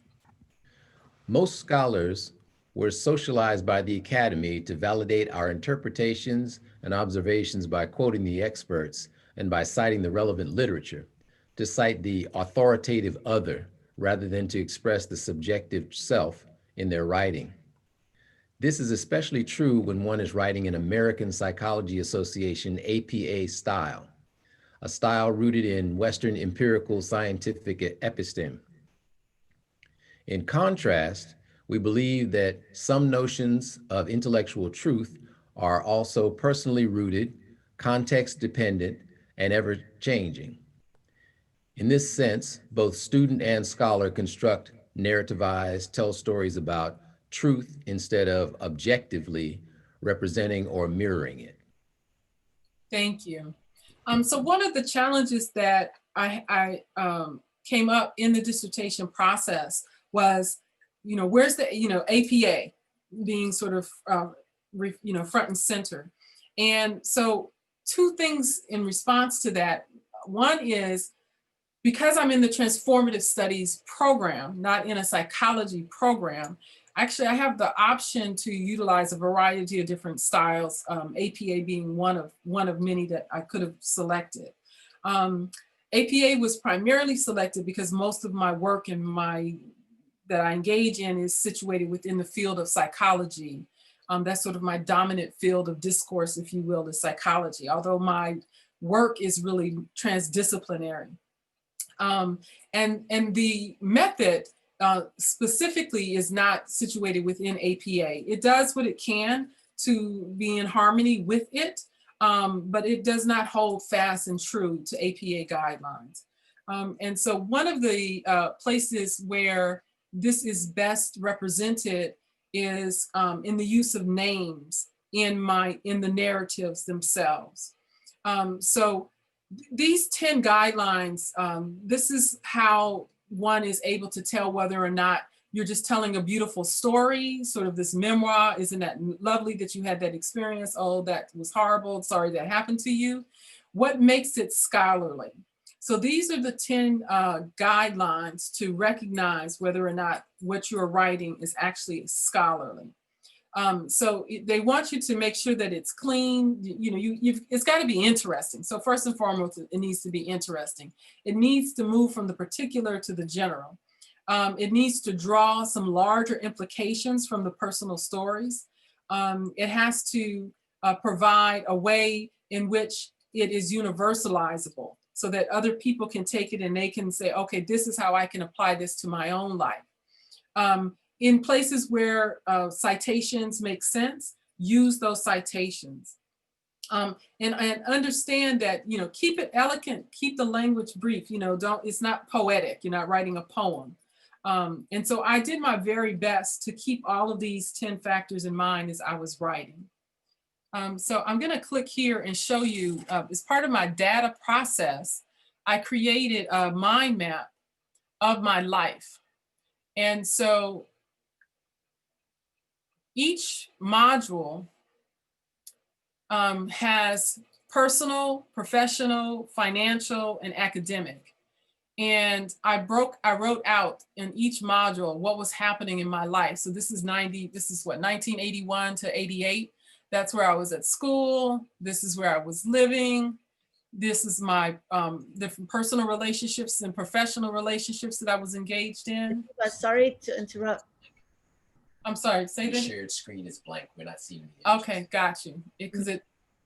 Yeah, Dwayne came and got me. Thank you. Adeeba, I just want to give a time check for the committee. It's nearly 12:30. So Okay, I'll wrap up. okay, sorry about that. No worries. Beautifully, I hate to say that. Yeah, no worries. So this is where how the data was collected. So those who are more familiar with when you're doing a traditional dissertation and you need to do data research. So this is part of how I did my data research. I went through all of my personal journals, through my academic transcripts and so forth. And I plotted together on this mind map, all of these different aspects. And then from there, I have to go. I think I have to go. From there, I then imported that into a program called Scrivener. And in Scrivener, what screen do you see? Do you still see the mind map? No, now we see everybody. You have to stop share and then share your presentation again. Yeah, that's what I thought. I'm trying to get back to it. Right. And I'm not sure if it's gonna let me because it's stuck on. Oh no. Yeah, it's okay. Well, you can tell us about the story, like what you actually did. Yeah, that's what I'm gonna do. So what I did next is I took each of those. Oops, this is so frustrating because I can see it right here. Oh, here, let me do this. You got it? We can see your presentation now. Yay, see, you just be patient. So what I did is I looked at that mind map. I pulled all of that information into a program called Scrivener so that I could organize it into different sections. Then I could write the narratives and not have to worry about what they made sense, where they flow, or any of those sorts of things. Then once I did all of the structural work and got the narratives written, then I organized them in a way in which made sense to flow. And in doing that process, I identified 10 narratives. And within them, I identified the name, which is connected to an epithet. I love W.E.B. Du Bois. I always say he's my first love. And so each of the narratives has a song title, a book reference, something of that nature. And then also connects back or references one of the ESPS. And I list the name of the Jegna or Jegnaship that were present in my life during that narrative. And this is where the APA piece comes back in, because I say their names. So I say the name of my hairdresser, I say the name of my teacher, and so forth. Most cases, and for the personal relationships, I don't offer a last name. I just say Jerry or Susan or what have you. For the professional relationships, like my instructors at university, what have you, I'll say their full names. And then I acknowledge the attribute of Jegnaship that they attributed, that they exhibited. And then I close by highlighting one of the core concepts. So here are the names of the 10 narratives. ABC, You Went to School to Learn Girl, a narrative of Afrocentric episteme. The Wilderness Years, a narrative of Afrocentric personhood. They Came Before Columbus, a narrative of Afrocentric episteme. Love is a Battlefield, a narrative of Afrocentric personhood. Finding Me in Us, a narrative of episteme. Keep My Head to the Sky, a narrative of Afrocentric personhood. Sweet, Sweet Fantasy, a narrative of Afrocentric psychology. La Reina Capoeira, a narrative of Afrocentric spiritness. I Got Work to Do, a narrative of Afrocentric personhood.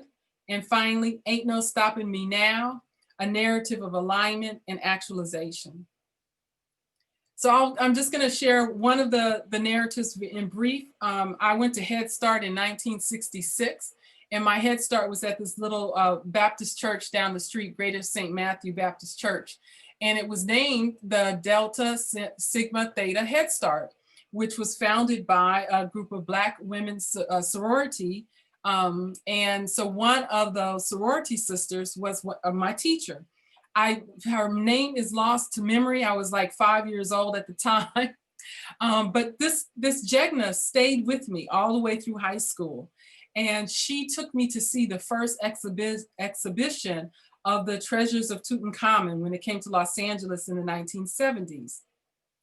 And as such, she introduced me to our greatest classical knowledge source, episteme. So my introduction to African episteme began because of this Head Start teacher who stayed with me as a Jegna all the way through to high school. And so to my mind, she exhibited the diligence and dedication to her people, dedication to the protection and the defense and nurturance and the development of the young. And so had she not done that, I would not have been set on the path that I am today. And so to me, this is an example of Black history knowledge. Between elementary school and young adulthood, I had many challenges. I wonder if you all could tell which picture is from the 80s. So in the 80s, I had a lot of life's ups and downs. I experienced domestic violence. I experienced postpartum depression. I experienced a suicide attempt. I experienced homelessness. This is an image of the San Diego post office. The homeless shelter, women's shelter, is on this top level of the post office. So I slept there in the homeless shelter for a period of time. And I was rescued through African episteme. City College is just down the block from the post office. And I went back to school, and those mother scholars rescued me and brought me back into consciousness and healed me and fed me intellectually and literally, and brought me to AB Psi. That's how I came to AB Psi, was through this experience. And then I got stable and became a professional. The photo to the right is I was in my banking days. I was suited up back then with my long dreadlocks. And I was just finished graduating from the Leadership Oakland, which is a leadership program that the Chamber of Commerce in Oakland has. I was working for Wells Fargo, making lots of money and doing lots of big things in the community, serving Black folk. So I put these images just to show that, it wasn't a straight line. I went through a lot between that little girl that went to see King Tut and who I am now. One of the recent projects that we had was the Black Psychology Professional Gateway Project. And I talk about this in the final narrative, Ain't No Stopping Me Now. And my Jegnas for that project were Danielle Drake, Rachel Bryant, Denise Boston, and the leadership cohort, the students and participants that went through this year-long program on African-centered psychology. And so here I list some of the Jegnaship attributes that they witnessed and that I experienced by being in community with them. And so here are some of our graduates of that program. And they were an incredible group of Jegnas and Jegnies in the Black Psychology program. And so finally, in conclusion, what is the Sankofa Praxis? Did I actually set out to do what I wanted to do? So the objective of this inquiry was to identify and articulate the theoretical constructs of Sankofa Praxis as a transformational meta theory of psychospiritual alignment and actualization. Sankofa Praxis as a transformational meta theory integrates the concepts of Sankofa as a cultural concept used to guide African ascended people in cultural reclamation, Jegnaship, which I define as relational, intentionally guided development, and Afrocentric episteme, psychology, spiritness, and personhood. Sankofa Praxis, I have to move the little thing on my screen. Sankofa Praxis is a meta theory. It demonstrates that by using Afrocentric methods, scholarly personal narrative as a process of cultural retrieval in the three realms of past, present, and future Sankofa, the practitioner is able to reclaim Afrocentric notions of episteme, psychology, spiritness, and personhood, and as a means of psychospiritual wellness and alignment. And so I will skip over some of these because this just talks about how it can be applied. I go a little bit more into how the narratives connect back into Jegnaship as a meta theory. And then within the dissertation itself, I list a number of different examples of how I've applied the praxis in my work.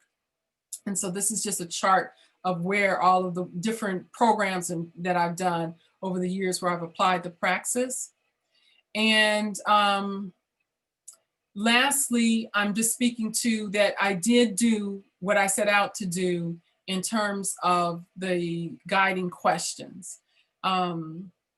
And I'll close with how this now translates over to you all, how you can take Sankofa Praxis and utilize it in your own lives and in the work that you do. And I want to put you all back where I can see you while I'm talking. There we go. So I'm using seeds that you can cultivate in order to develop your own, develop and engage in Sankofa Praxis. So 1, identify the Jegnash, the warriors in your life. 2, apprehend how you know what you know via your lived Black history knowledge and Africology. Comprehend your psychospiritual worldview via African-centered psychology and ontology. Embrace your community, your Ubuntu, the people and institutions that have informed your sense of personhood. And in doing so, you will be able to illuminate the spiritness of what it means to be African. And so I offer some possibilities and ways in which you can do that cultivation work. You can continue to do, I would love to see A.B. Psy do a deep dive, scholarly personal narrative of some type of qualitative study on Jegnaship and A.B. Psy, how it's practiced now, how it's been practiced in the past. Do some more etymology, looking at the actual word Jegna. How is it showing up in Ethiopian culture today? And do a more extensive literature review, looking at the field of Afrocentric episteme, psychology, spiritness, and personhood. For myself, we just launched a new Black psychology program at CIIS. We just announced it earlier this month, and we'll have our first workshop later this month. Built within this public offering to the broader CIIS community is a sacred space called the Jegnaship cohort, which is for African ascendant students who have had a lived Black experience so that they can have a sacred community space to be in relationship with. I'm doing my work on A.B. Psy with the certification in African Black psychology, and I'll be continuing my work with the organization I co-founded with my husband in Sankofa Cultural Institute. And I'm really done, you guys. I just wanted to say thank you to my family that have been on this journey, and I wanted to honor particularly my mother-in-law, Hilda Deterville, because without her, none of this would have been possible for me. Her birthday is in a couple of days. I wanted to actually do my defense on her birthday, but the timing didn't work out. And so I just want to honor Hilda Deterville and give thanks. And then I want to close. If everybody can unmute, I would appreciate it. And I want you all to repeat after me. So the divine in me The divine in me joins the divine in you, joins the the divine in you, and you and me and you and And me me, become we become we, in the calabash. in the calabash. calabash. And here Ashe. is Ashe. Congratulations. Congratulations. Yay.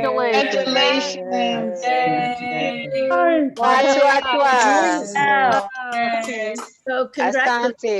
Adeeba. This beautiful Adeeba, I calabash love you was so grown much. in West Oakland. Congratulations. Thank you. This beautiful calabash was grown in West Oakland, and it was carved by Rose Sharon Oates here in Sacramento. So I can Adeeba, I'm going to, Awesome. Adeeba, thank you so much for this presentation that just flowed, and your knowledge and the amount and depth of knowledge that you have around this topic. We could probably sit here for another 2 hours and just kind of witness and learn from you as you really stepped in as the Jegna here to all of us. So I really just want to honor you and tell you how grateful I am to have learned from you and to have been with you on this journey. And I want to also honor the time and I'm so sorry, you guys. No, don't. It was so hard. It's like part of me was so drawn to hear you say more. And the other part of me, you know, this is the whole Western piece, Western academic piece kind of coming in and saying, oh, but we've got time, right? We don't have time always when we're trying to do this. And so without further, ado, just to be aware of the time, I'd like to open it up now to your committee members for some questions and feedback. And I would like to start by inviting Dr. Ethiopia Jackson, your external committee member, to give you some comments and reflections or maybe questions. So, Dr. Ethiopia. So, Hotep, my dear sister in this struggle, I first and foremost want to also celebrate and honor you in the spirit of Jegnaship in terms of what you have brought forward for me as well in this process. It's also been beautiful to see your scholarship grow and to particularly in the culmination of the excellence in which you've presented your story today. As you know, that was one of the things you were strengthening because the storiedness was already there. It was just how to present it in a way that really honored it and for others to bear witness to. So I want to appreciate you for that. Just a general question, because I know we're all limited on time. I do have another dissertation right after this one in 15 minutes. But I am one of the folks, as you know, was just becoming familiar with your methodology and honoring that there are a number of qualitative approaches that are done in the same spirit. So I'm just curious, how might you think about, for example, autoethnography in relationship to this particular methodology, or it might be what other methodology did you consider that you felt was not going to be fully representative? Mm-hmm. So I think part of it has to do with how the inquiry question shifted. So initially, I was going to do research specifically looking at the role of mother scholar and how Black women in academic institutions take on this role of mother scholar. And so I was going to take a more interview-based approach. So originally I was looking at qualitative approaches that would allow me to identify Black women who held various positions within primarily PWIs and how they took on what the effect of being a mother scholar was for them. And then that shifted to maybe looking more broadly at the concept of Jegnaship. And again, I was thinking about doing interviews within ABSI, and I actually did a pilot qualitative study for a class that I took on qualitative research and conducted one with Dr. Darlene, her last name is escaping me right now. So I did a mock run on that to talk about her Jegnaship experience within ABSI. And then once I settled on and really returned back to what my first, love was, which was unpacking my own life and my own experience. And like, how did I get here to be who I am, and how am I doing this work, and to really return to what set me on this course. And in conversation with my chair, she says, you know, what really would make the best sense is scholarly personal narrative. And so once she said that, it was all SPN forward, because it made such sense. And one of the things that I'm wanting to do is to get more steep in and have even a more deeper understanding of scholarly personal narrative, so that I could begin to offer that as a process for other students, specifically who are in interdisciplinary studies. Because a lot of times there isn't one of the methods, a qualitative method that really resonates for someone who is in an interdisciplinary program. And they end up having to narrow what they wanted to do because they're trying to fit into a more traditional qualitative approach. And so, yeah, one of my goals is to become more adept at teaching and really, really having a firm grasp, even more so than I do for my own work in terms of this dissertation, to be able to help facilitate others engaging in a scholarly personal narrative. It resonates so well. I skipped through the chart with Afrocentric approaches, and it harmonizes really well. One of the co-authors of the book that I referenced is an African-American woman.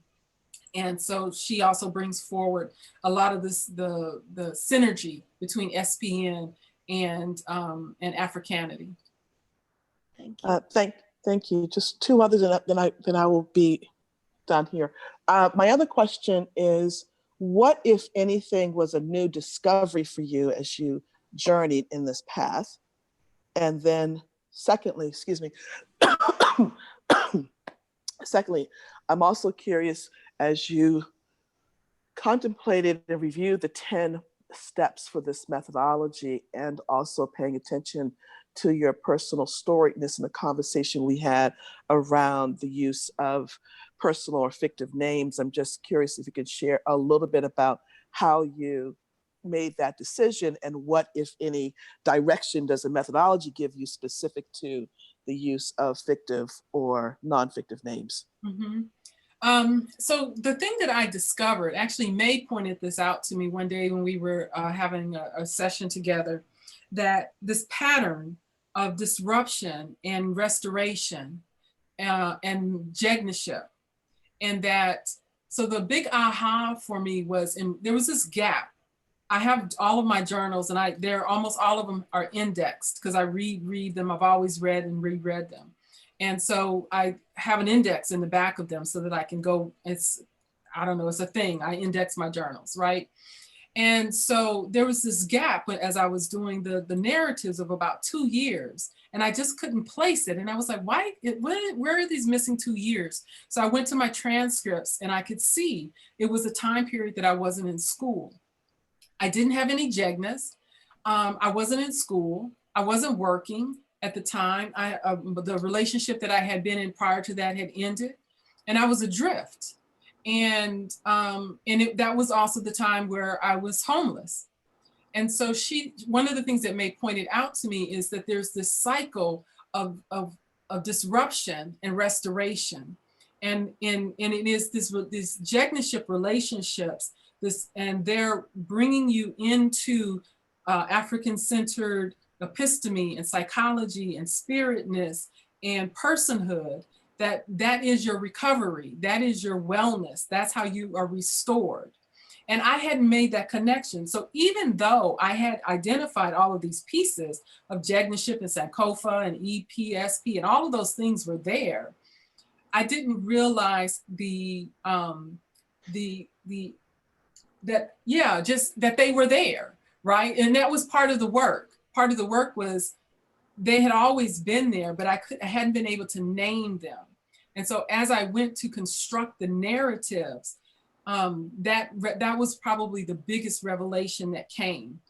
And along with that was, how do I know that I have psychospiritual wellness and I am actualized, if you will? Because I don't have those disruptions anymore.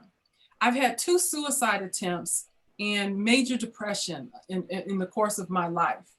And what I know is that I have so much community. I am so deeply connected in terms of Ubuntu in my sense of personhood.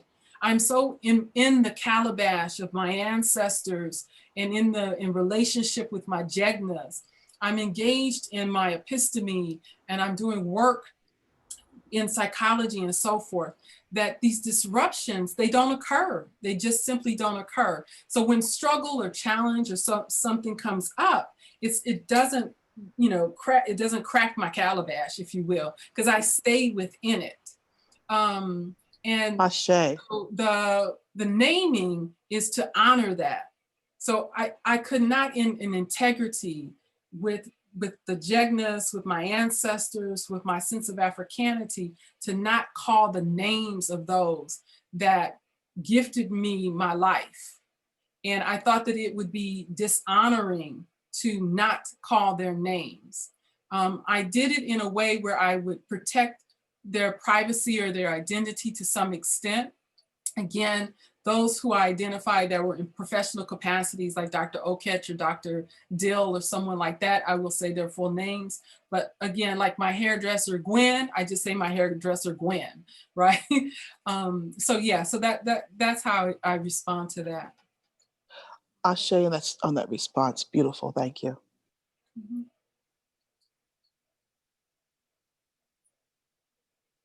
Oops, May, I see your lips moving, but you're muted. Sorry. Thank you, Dr. Jackson. And I'm going to turn it over to Denise, Dr. Boston, for some questions or reflections. Well, I know that we're short on time. I just want to say first and foremost, Ashe, bravo, magnificent, amazing. I've been on this journey with you, Adeeba, since the very beginning. So what I just want to say publicly, because I'll share a lot with the committee and with you privately, but what I want to say to you is, this is what I would love for everybody to understand about this dissertation journey. You've got to be open to listening to feedback. Mm-hmm. We set you back to do some more work, Adeeba, and I know it was like, what? But we wanted you to nail the methodology because it's such a new methodology. And how do you marry that with African-centered consciousness? What is the connection between the two? And really expound and make that very, very clear of why you chose the methodology. So I do sit with the committee for you to understand that that methodology section is the scholarly aspect of the work.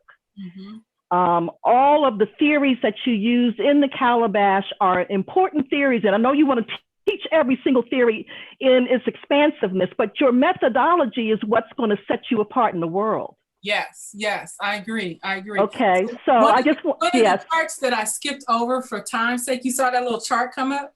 That's the chart you want to see. So, yes. So I won't pull it up again, but I want to leave the space open for questions from your wonderful audience, because you have a great amount of people around you.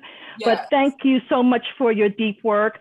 I really, really believe that it should add to the work of transformative, the field of transformative studies. You need to really state how African psychology needs to be explicitly in the field of transformative studies and integral education. I want to make that really clear, because how is it holistic? How is it integral if we're not including the spirit of so many other perspectives in the world?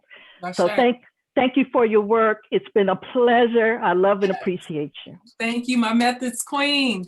Thank you, Denise. Thank you, and thank you, Ethiopia. And you know, as your chair, I really don't have any more questions. We've had so many conversations. I've asked all the questions, and it's been an honor to work with you and to learn from you, and to also be kind of pushed to my edge as in this role as to how to hold the vastness and expansiveness of your dissertation that does not fit in any one space, right? And to how to make it fit so that, you know, you graduate from an academic Western institution, even if it has integral in its name. And so what I want to say is the biggest challenge was how to get the massive amounts of knowledge and wisdom and scholarship that you had accumulated over the years and turn it into a linear dissertation. And so you've done an amazing job. You've worked so hard, and I appreciate you, and I'm grateful for this opportunity. And I'm speaking really fast because I'm going to ask the committee to go into a breakout session honoring Dr. Ethiopia's time and Dr. Denise Boston's time, while in the main Zoom room, we will open it up to public conversation and discussion. Does that sound okay? Yes. Okay, so Myra, would it be okay for you to create a little breakout room for Dr. Ethiopia Jackson and Dr. Denise Boston and myself? Yeah, just a second. Thank you, Myra. Thank you. And as she's doing that, I really need to honor two of my mentors that I just saw on the screen. Arisika Rezak, who was so instrumental in my own becoming as a scholar, who handed me one of my first books that intersects post-colonial research, women and spirituality, and that set me off on this trajectory. So Arisika, so much love and gratitude, always. And of course, Dr. Kathy Littles, we wouldn't be here without you. Thank you for coming today, and we miss you, and we love you. So off we go.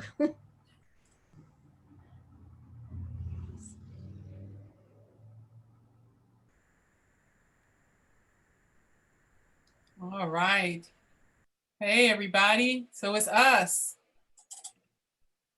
So Myra, are we on gallery view or are we still on speaker view? No, it's on whatever whatever I want. Okay. Yeah, whatever the preferences of the person. So gallery Okay. or speaker. Hi, everybody. It's just us, so we can say whatever we want to. The grown-ups are in, they're gone. Hi, everybody. I'm so glad to see everybody, Kathy and just everybody. This is just so awesome. Yes, it's screenshot time. Everybody smile. Yeah, let's take a picture. Oh, really? Well, yeah, let's do it. Oh, yeah, you got three of them, though. If I ever can find the camera. 3 screenshots. Oh my God, this is just so awesome. Oh, I'm so excited. Hi, Kathy. Where are you? Where are you? I can't see you. Hi, I'm right here. Congratulations. Okay, wait. I got to put it on speaker view so I can find you because I still don't see You're you. on gallery There view you and then are. scroll through. Hi. Adeeba, my little sister, girl, let me tell you, thank you. I'm already gonna cite you, boo-boo, okay, already. I'm like, I love it. Thank you. I don't know what to say except I am already going to cite you. That speaks volumes, okay? Yes, it does. Yes, it does. Hi, Myra. want Hi, beautiful. Adeeba, I want a book. Have you thought about getting this turned into a book? Maybe. I think that's probably going to be next. That's probably going to be next, like way down, but next.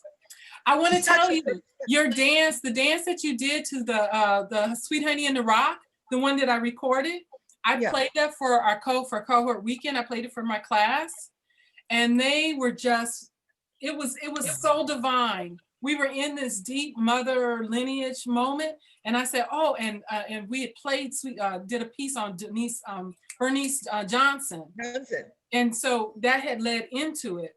And so, and I thought, oh, I've got to show this video. And then I played this video. Folks were crying. This one student said she watched it 3 times.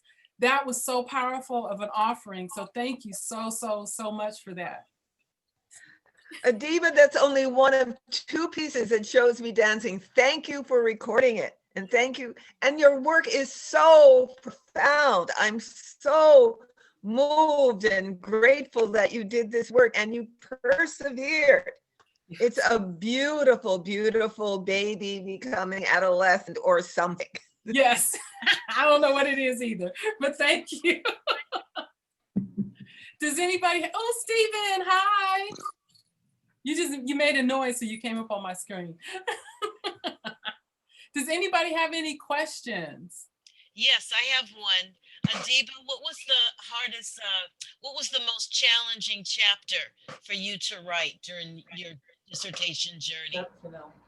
Probably I don't know if it was hard, but the methods chapter took the most, it was the newest, because it was what I wasn't as familiar with. And so that was the place that I had to do the most new reading.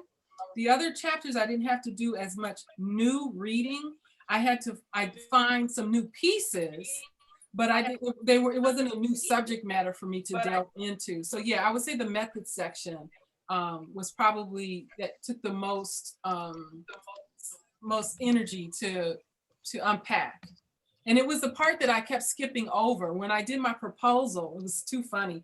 When I did my proposal, both Denise and Dr. Jackson, they were like, what's your method? And I was like, I don't know. And then it's like, well, you know, you need to have a method. And I was like, well, I thought you would tell me what the method was in this meeting. And they're like, no, we're not going to tell you what the method is. You tell us what the method is. I was like, well, nobody told me that I needed to figure that out. So anyway, that whole method piece became sort of a big thing. And that's why Denise was teasing me about it. She was like, no, girl, go back, get you a method, and then come back again. Awesome. Thank you. Any other questions? You just have to speak because my eyes won't allow me to. I have, okay. So Adeeba, I have one.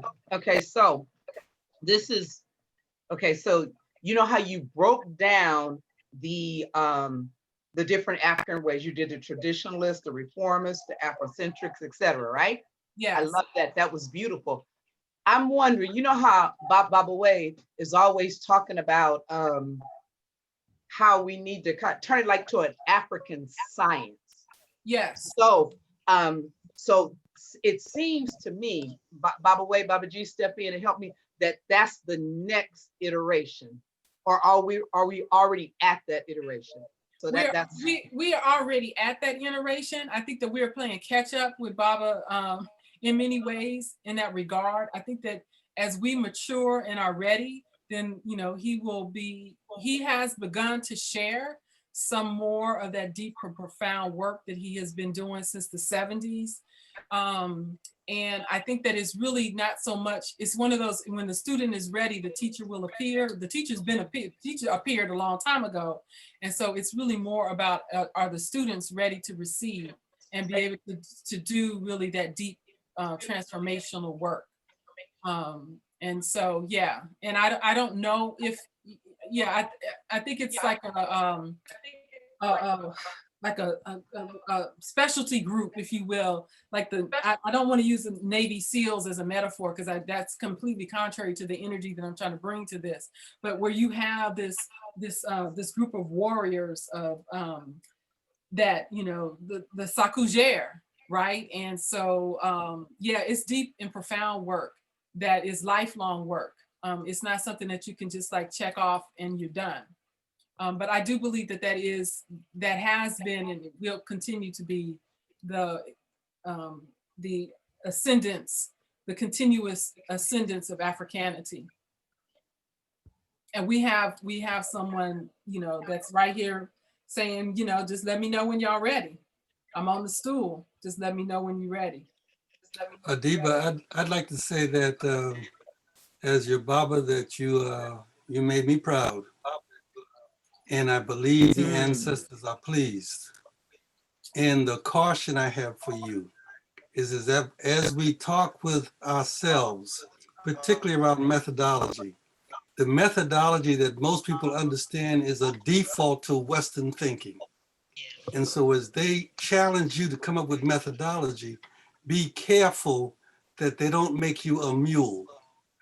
And all of you know that a mule is the result of the breeding of a donkey and a horse. Oh dear. And the mule is not able to reproduce itself. We need to reproduce and to produce new things and not mules. You are on the cutting edge of coming up with the methodology that's going to be the technology for an African science. And that's awesome. Okay, beautiful. Thank you, Baba. Thank you. Thank you. I appreciate that. Thank you. All right, y'all can talk. Adeeba, sister, congratulations. If you're showing here, I was going to ask you, I don't remember exactly how you had it on the slide, but it was 4 categorizations and the last 2 were radical. One was a radical originalist and one before that. I'm thinking you're probably the 3rd one, but how would you classify yourself as a scholar amongst those 4? Of those 4, it would be, if just based on that little paradigm there, I would say Afrocentric, originist, because I'm very much steeped in ancient Kemetic philosophy and looking to our ancient roots, if you will. So that's very much part and parcel of how I view the world, and that my primary audience is African people. That is always my primary audience. That's who I'm talking to. That's who I'm thinking about. That's my world. And occasionally I'll visit with some white folks in the work that they're doing to sort of aid and assist in their processes and journeys. But where my fullness of myself is with African people. And I will make offerings from time to time to others. And so even as in the work that I do at CIIS, I always speak this in the meetings that I'm in the design of the programs that I do and so forth. I'm very much aware of where the line is and the boundaries. So everyone wants this Black psychology stuff, and they're always coming to me asking me for Black psychology stuff. And so I will only give them so much for so long. And I'm very clear on what I will and will not share. And I will tell them why I will and will not share, and how I am endeavoring to make sacred space for those who I am more willing to open more of our sacred science to. So I'm always vigilant and always conscious of, at least I attempt to be, with the help of my ancestors and my elders, to have a sensibility about that. And as Baba just did, he will remind me and guide me. Arisika, Elder Arisika, when I first started, she was my first boss at CIIS. And I had an encounter with a white faculty person, and she pulled me aside. I wasn't even in the job a week, and said, you got to be careful what you say and who you say it to, because it can be interpreted in all sorts of ways. And so it was an innocent thing. Me just having a glass of wine when I read in the evening, that was all that I said. I like to have a glass of red wine when I do my studies in the evenings. And that was interpreted to be, I was an alcoholic. Jesus, and that, I may need to seek counseling, right?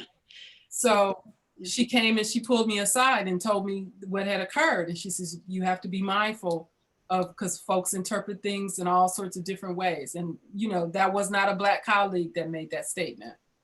So, right. Adeeba, your committee's back. Is the committee here? Is everybody, Denise and Ethiopia, can you unmute? Yes, ma'am. Yes. All right, so let's We're go. Here. Adeeba, congratulations, Dr. Adeeba. Deterville. We couldn't decide who could say it, so we decided to try it together.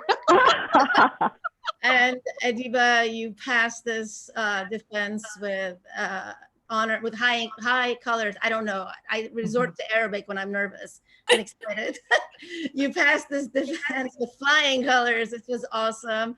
And next steps, you and I will talk offline. There are still very minor revisions in the draft for clarity's sake that you are working on with the tech edit and so on. And we will talk about that and forms offline. And congratulations, Dr. Deterville. You did it. You're on this side.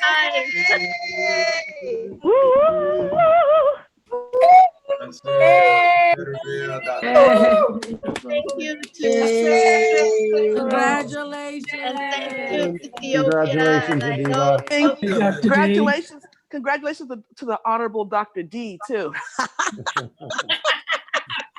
And I know, Ethiopia, you have another time commitment, so I want to honor blessings. That. Want to say something before you leave us, or?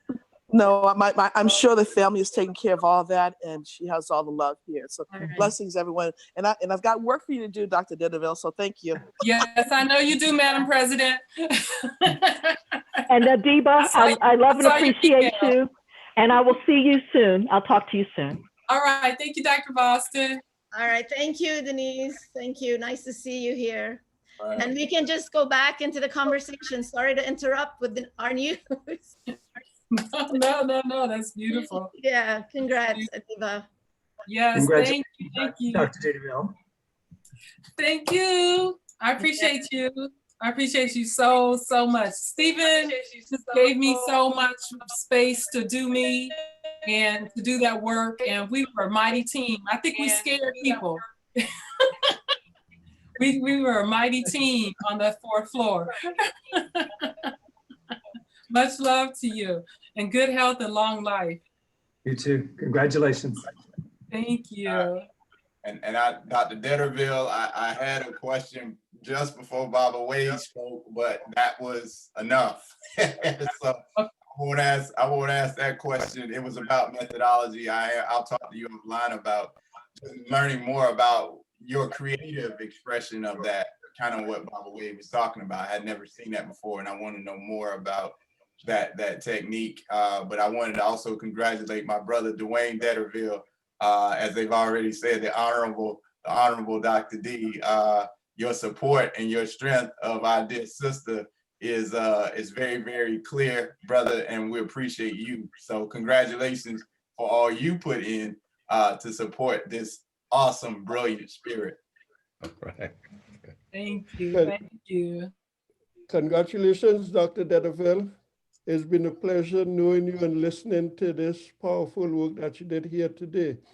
As usual, you dropped some key nuggets in this presentation, but I want to highlight one because it's very important that we understand the naming of ourselves.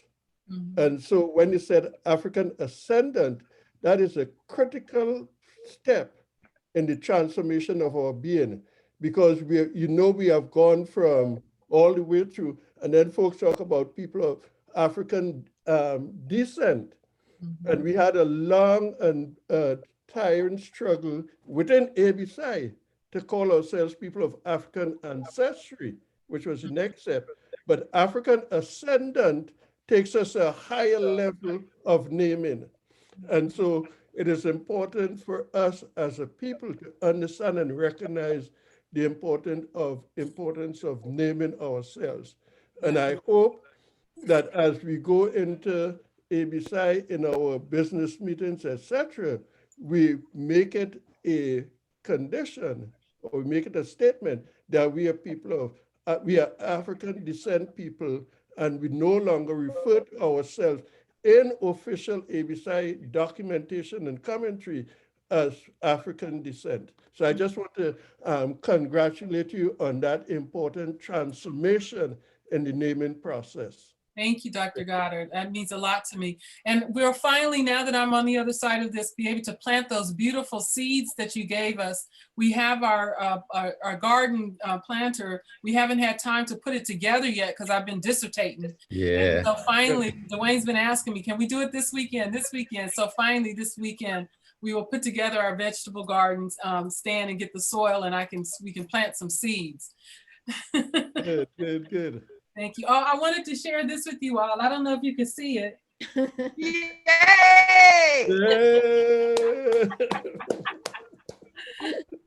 Yay! And it says Dr. D. Yes. So you're going to see me with this on every day, all the time. And I'm never going to take it off. I'm just going to have it on. It doesn't matter what the weather is. I'm just going to have on my Dr. D hoodie. Okay. Any other questions or what's up? Hey, Adeeba. My Rachel. Joy and love for you on this day. I'm so proud of you. It has been my honor and pleasure to walk alongside you at CIS, and to really, I want to acknowledge to everyone that Adeeba has effectively changed the system through her dedication at CIS. Working with Black students, having the courage to speak up and to call folks in for the advancement of Black scholarship, Afrocentricity at CIS, and you have changed a system, Adeeba. This year with the Black Psychology program, she has institutionalized something she planted a seed for about 6 or 7 years ago from those pictures that you showed working with students. So Adeeba, just thank you from the bottom of my heart for the ways that you have offered your unending love to the Black community at CIS. Thank you so much. Thank you. And none of it would have been possible without my Rachel. You know, we're the dynamic duo. Yeah, I've learned so much from you, Adeeba. And what I really appreciate, because anyone that knows you knows that you don't do trauma. Like she'll just say, I'm not doing that. I'm not going to that workshop. I don't want to talk about it.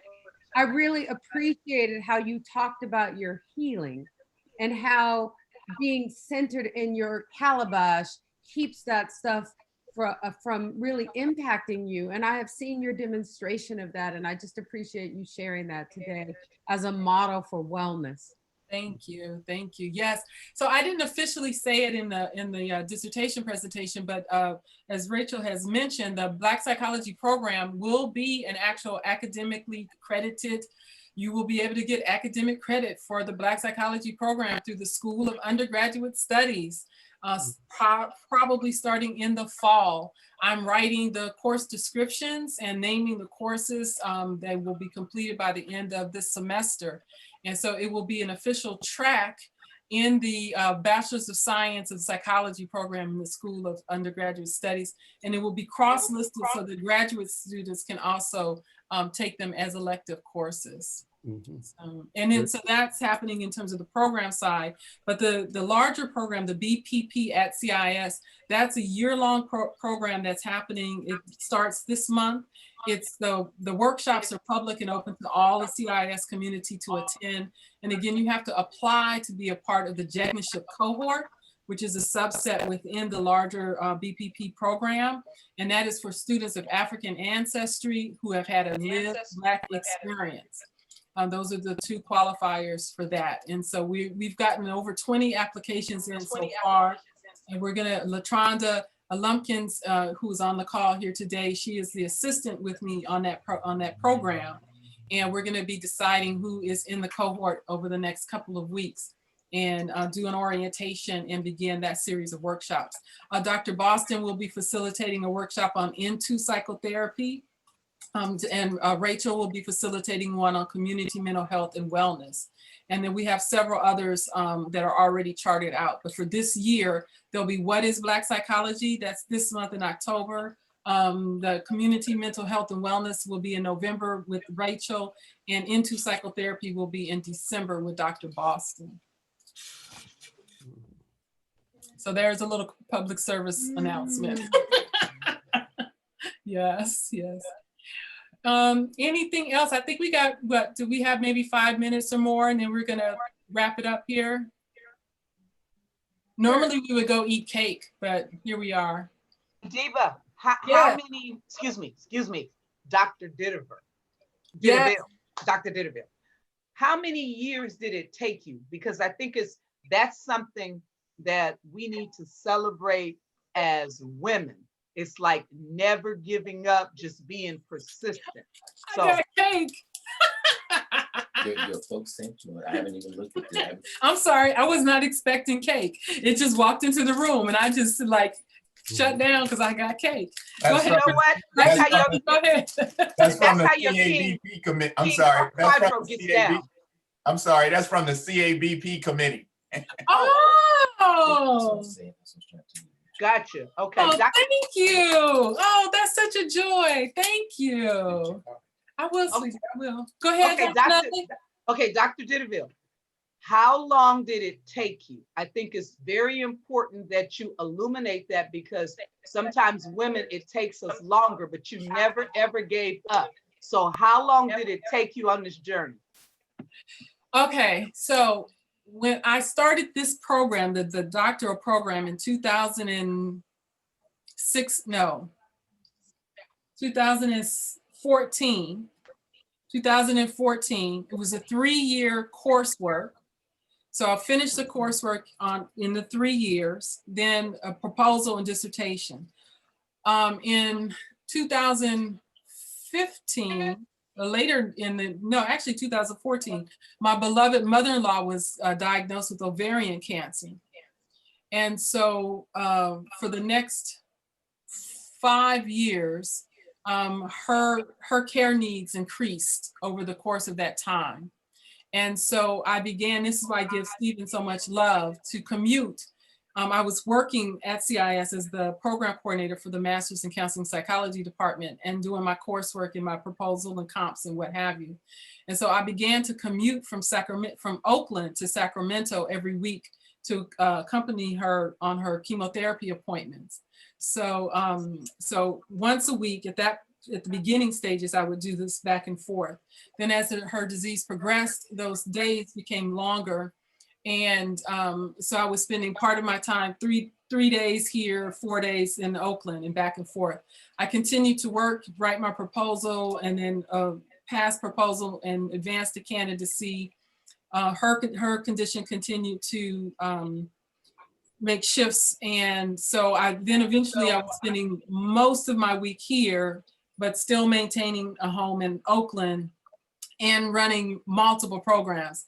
So the Black Psychology is a Professional Gateway Project, which was a year-long project. We had over 100 participants. We ran, we had a Jegnaship cohort of 18 people, and we did workshops in 3 different locations over the course of a year, and we created it all from zero. There was no content, so all of the content was created on the go. Denise did all of our methods work in terms of doing all of the evaluation piece, not methods, but all of the evaluation piece. And I was still commuting between Oakland and Sacramento. Most days I didn't know where I was. I couldn't tell you what room I was in, what city, what bed I was in. We had no idea. We had food spoiling everywhere because we didn't know where food, we didn't know where we had groceries. And so, it took 6 years, but I never missed a semester. I never missed a beat. And if it wasn't for Hilda Deterville and her generosity, when I came back to school to do my bachelor's degree, she said, "You don't have to worry about work. I got the rent, and you do education." And so she took the financial burden off of me and my husband to allow me to be able to pursue my bachelor's, my master's, and doctorate degree. And so that's one of the reasons why I wanted to do this defense to honor her on her birthday. But this is close enough. It's just a couple of days from now, because without Hilda Deterville, I wouldn't be sitting here. It was her belief in me and her consistency of support that allowed me to be able to do this. But yeah, it was a lot going on. I didn't know where I was most of the time. It was a lot of, I don't know what was happening, but I kept going and I never stopped. I never took a semester off. I took some paid family leave from my job, but my work continued on. The Center for Writing and Scholarship was instrumental in my being able to continue, because even when I would, be lost in the vortex of ovarian cancer and doctor's appointments and all of, caretaking, I had my weekly meetings with my tutor from the Center for Writing and Scholarship. And sometimes we would just sit there and he would just tell me, you're still in a doctorate program. I'm like, yes, I know. He says, and it's okay. Why don't you just read that paragraph one more time? And it wouldn't be enough. We just open it up and just look at it together and meditate, because we at CIS, we meditate and stuff. So sometimes we would just meditate, ring bells, and just light a candle. But it kept me connected to my work, even in those moments when I was disconnected from my body and my physical space in place. Yeah. So thank you. That was a long ass answer and I apologize. But it was a long journey. Right. It's appropriate, Dr. Deterville, because so actually 2 doctors, your mother-in-law, and wow, look at y'all. I love it. Yeah. She's Hilda was the warrior. She's the warrior spirit. Yeah. So in the dissertation, I write about her and that journey. It's under the heading, My Last Mother. And the final chapter in that section is traveling between life and death, because that's what I was doing during that time. I was traveling between life and death. Yeah. So.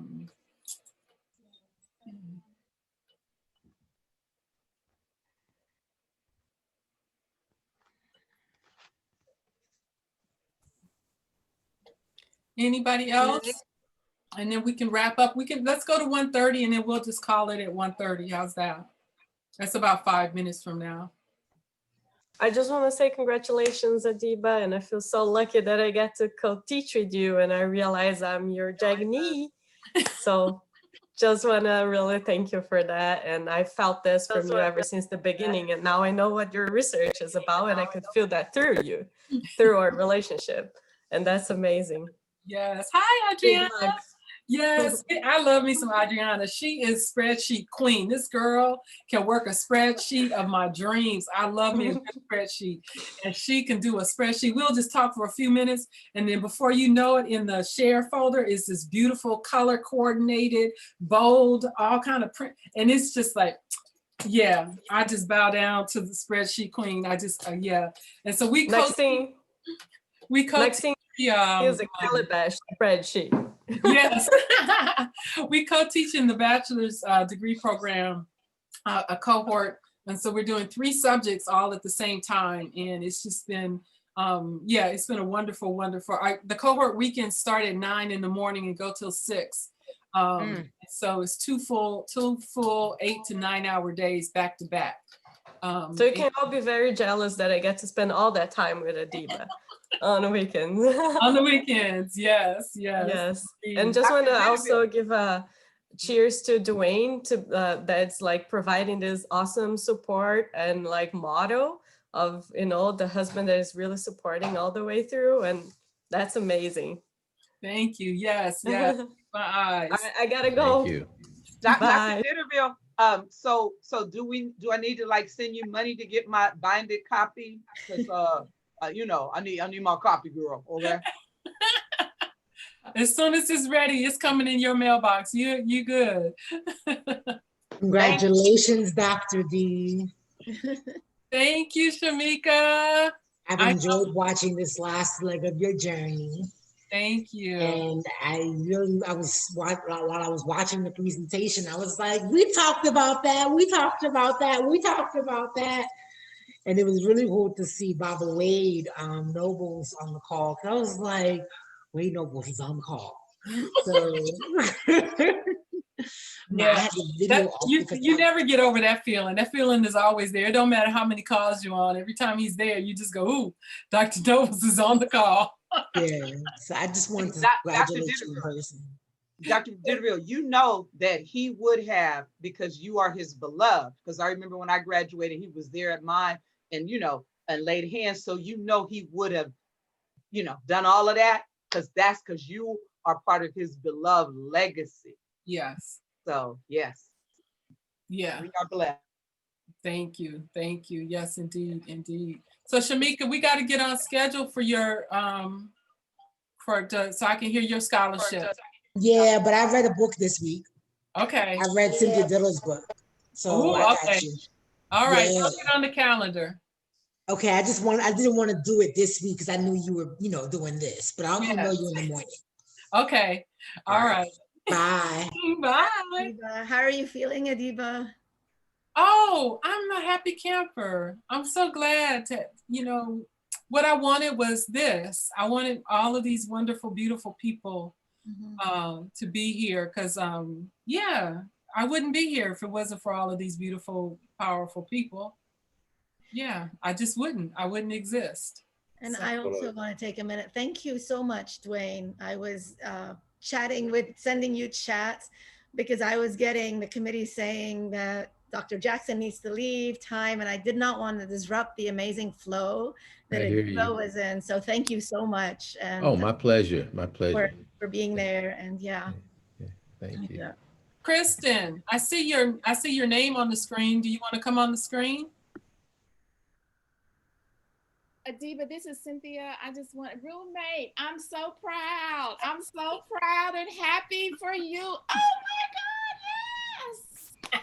We started this journey together and I'm celebrating. I'm celebrating. I just wanted to say congratulations. That was an amazing presentation.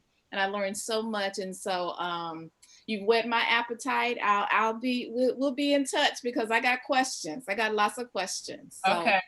but I need to leave. But I wanted to say, just tell you how proud I am of you, and big hugs, big hugs. Love you, love you, love you. Thank you. Okay. Thank you. All right. Bye. Bye. I just saw Glenn was here. Hi. Congratulations. Thank you. Another one of my advocates. You walked with me on that beach that day and said, girl, you got this. Don't worry, you could do this. And that made all the difference in the world to me. It really did. It made a huge difference. I was at a place where I was just like, woo, I don't know. And you were like, okay, let's go walk by the water. And we did some ceremony and it was powerful. And I really appreciate you've always been a big supporter of my work and an advocate for what I'm wanting to do at CIIS. So thank you. Pleasure. It's a pleasure to see you finish this part of the journey since that beach. So congratulations. Well done. Thank you. Thank you. I was trying to get my daughter to come on screen. I see her name, but I don't know if she knows how to turn the camera on. So that name that says Kristen's iPad, that's my daughter. And she knows that I really, really, really, really, when I say I wouldn't exist without all of you, yeah, I really wouldn't be here without her. So that's my heart right there. So yeah, so Kristen, Maydeen, Nelson, Scott, I see you over there. And I see Marlon. Well, I see your name. Did you want to say anything? I don't think they connected their. Oh, the phone. Okay. Mm-hmm. And Leon, I see that you're there. I know you're not shy or quiet. There you are. Hey, Brother Leon.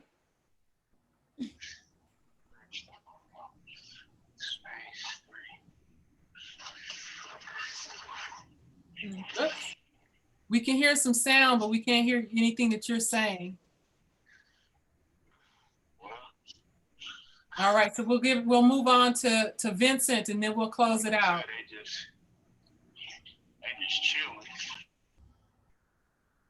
So, you ready for Friday? Me? He's on Monday. Monday. I'm on, sorry, I'm Monday. on Monday.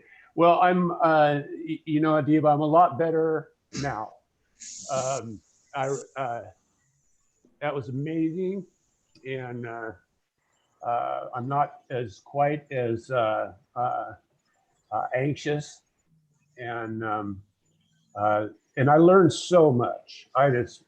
What an amazing introduction for me as a white man to sit and listen to that. That was just absolutely amazing, and just absolute respect and love for you, and just wish you the best. And you did it. Yay! And yay! You're up to bat soon. Soon. And you're in good hands. If you got May, you good. I got May. Yeah. Yeah. You got this. Yes. Beautiful. All right, everybody. I think we're gonna come to a close here. Myra, when the recording and stuff is done, I don't see a way that I can save the chat, but I know it does that. Zoom has a way to save the chat because I haven't. Oh, you can save the chat by going to chat and then clicking more. I don't know if that got enabled for this session. Yeah. Oh, it's not there. Yeah. You can download the chat, maybe. It's not there. No, it has to be enabled. Oh, wait, if I click it, it says file. Oh, that's to open a file. Okay, Adeeba, copy paste the chat right away. Just select it, copy, paste in a Word doc. I don't think she'll be able to do that either, though. I used to do that. I think you can do that. Okay. I mean, because usually in the recording, it'll give you the option for the chat to be included when you record it. Yeah, I think you'll find it in the recording, Adeeba. Yeah, but it doesn't have the option here to So it should like record a transcript. Yeah. Oh no, And I'll go back and I'll have to change the settings of this account to allow that. Yeah, it's not letting you Because it copy won't and even let paste it. you That's copy right. either. Yeah. It's not letting you. Myra, can you try to copy paste because you're the No, I can't do it either. Oh, because I used to do that with Ashanti when we would just have a. Yeah, it's because it wasn't enabled in this account, so I'd have to go into the account settings to change that so that people can copy. So, Well, I think I found a workaround. I expanded it into its own full window and I'm doing screenshots. okay. Well, I think it's also going to be in the recording that you'll get. So once it downloads, I will send it your way. Okay. Okay, everyone, bye.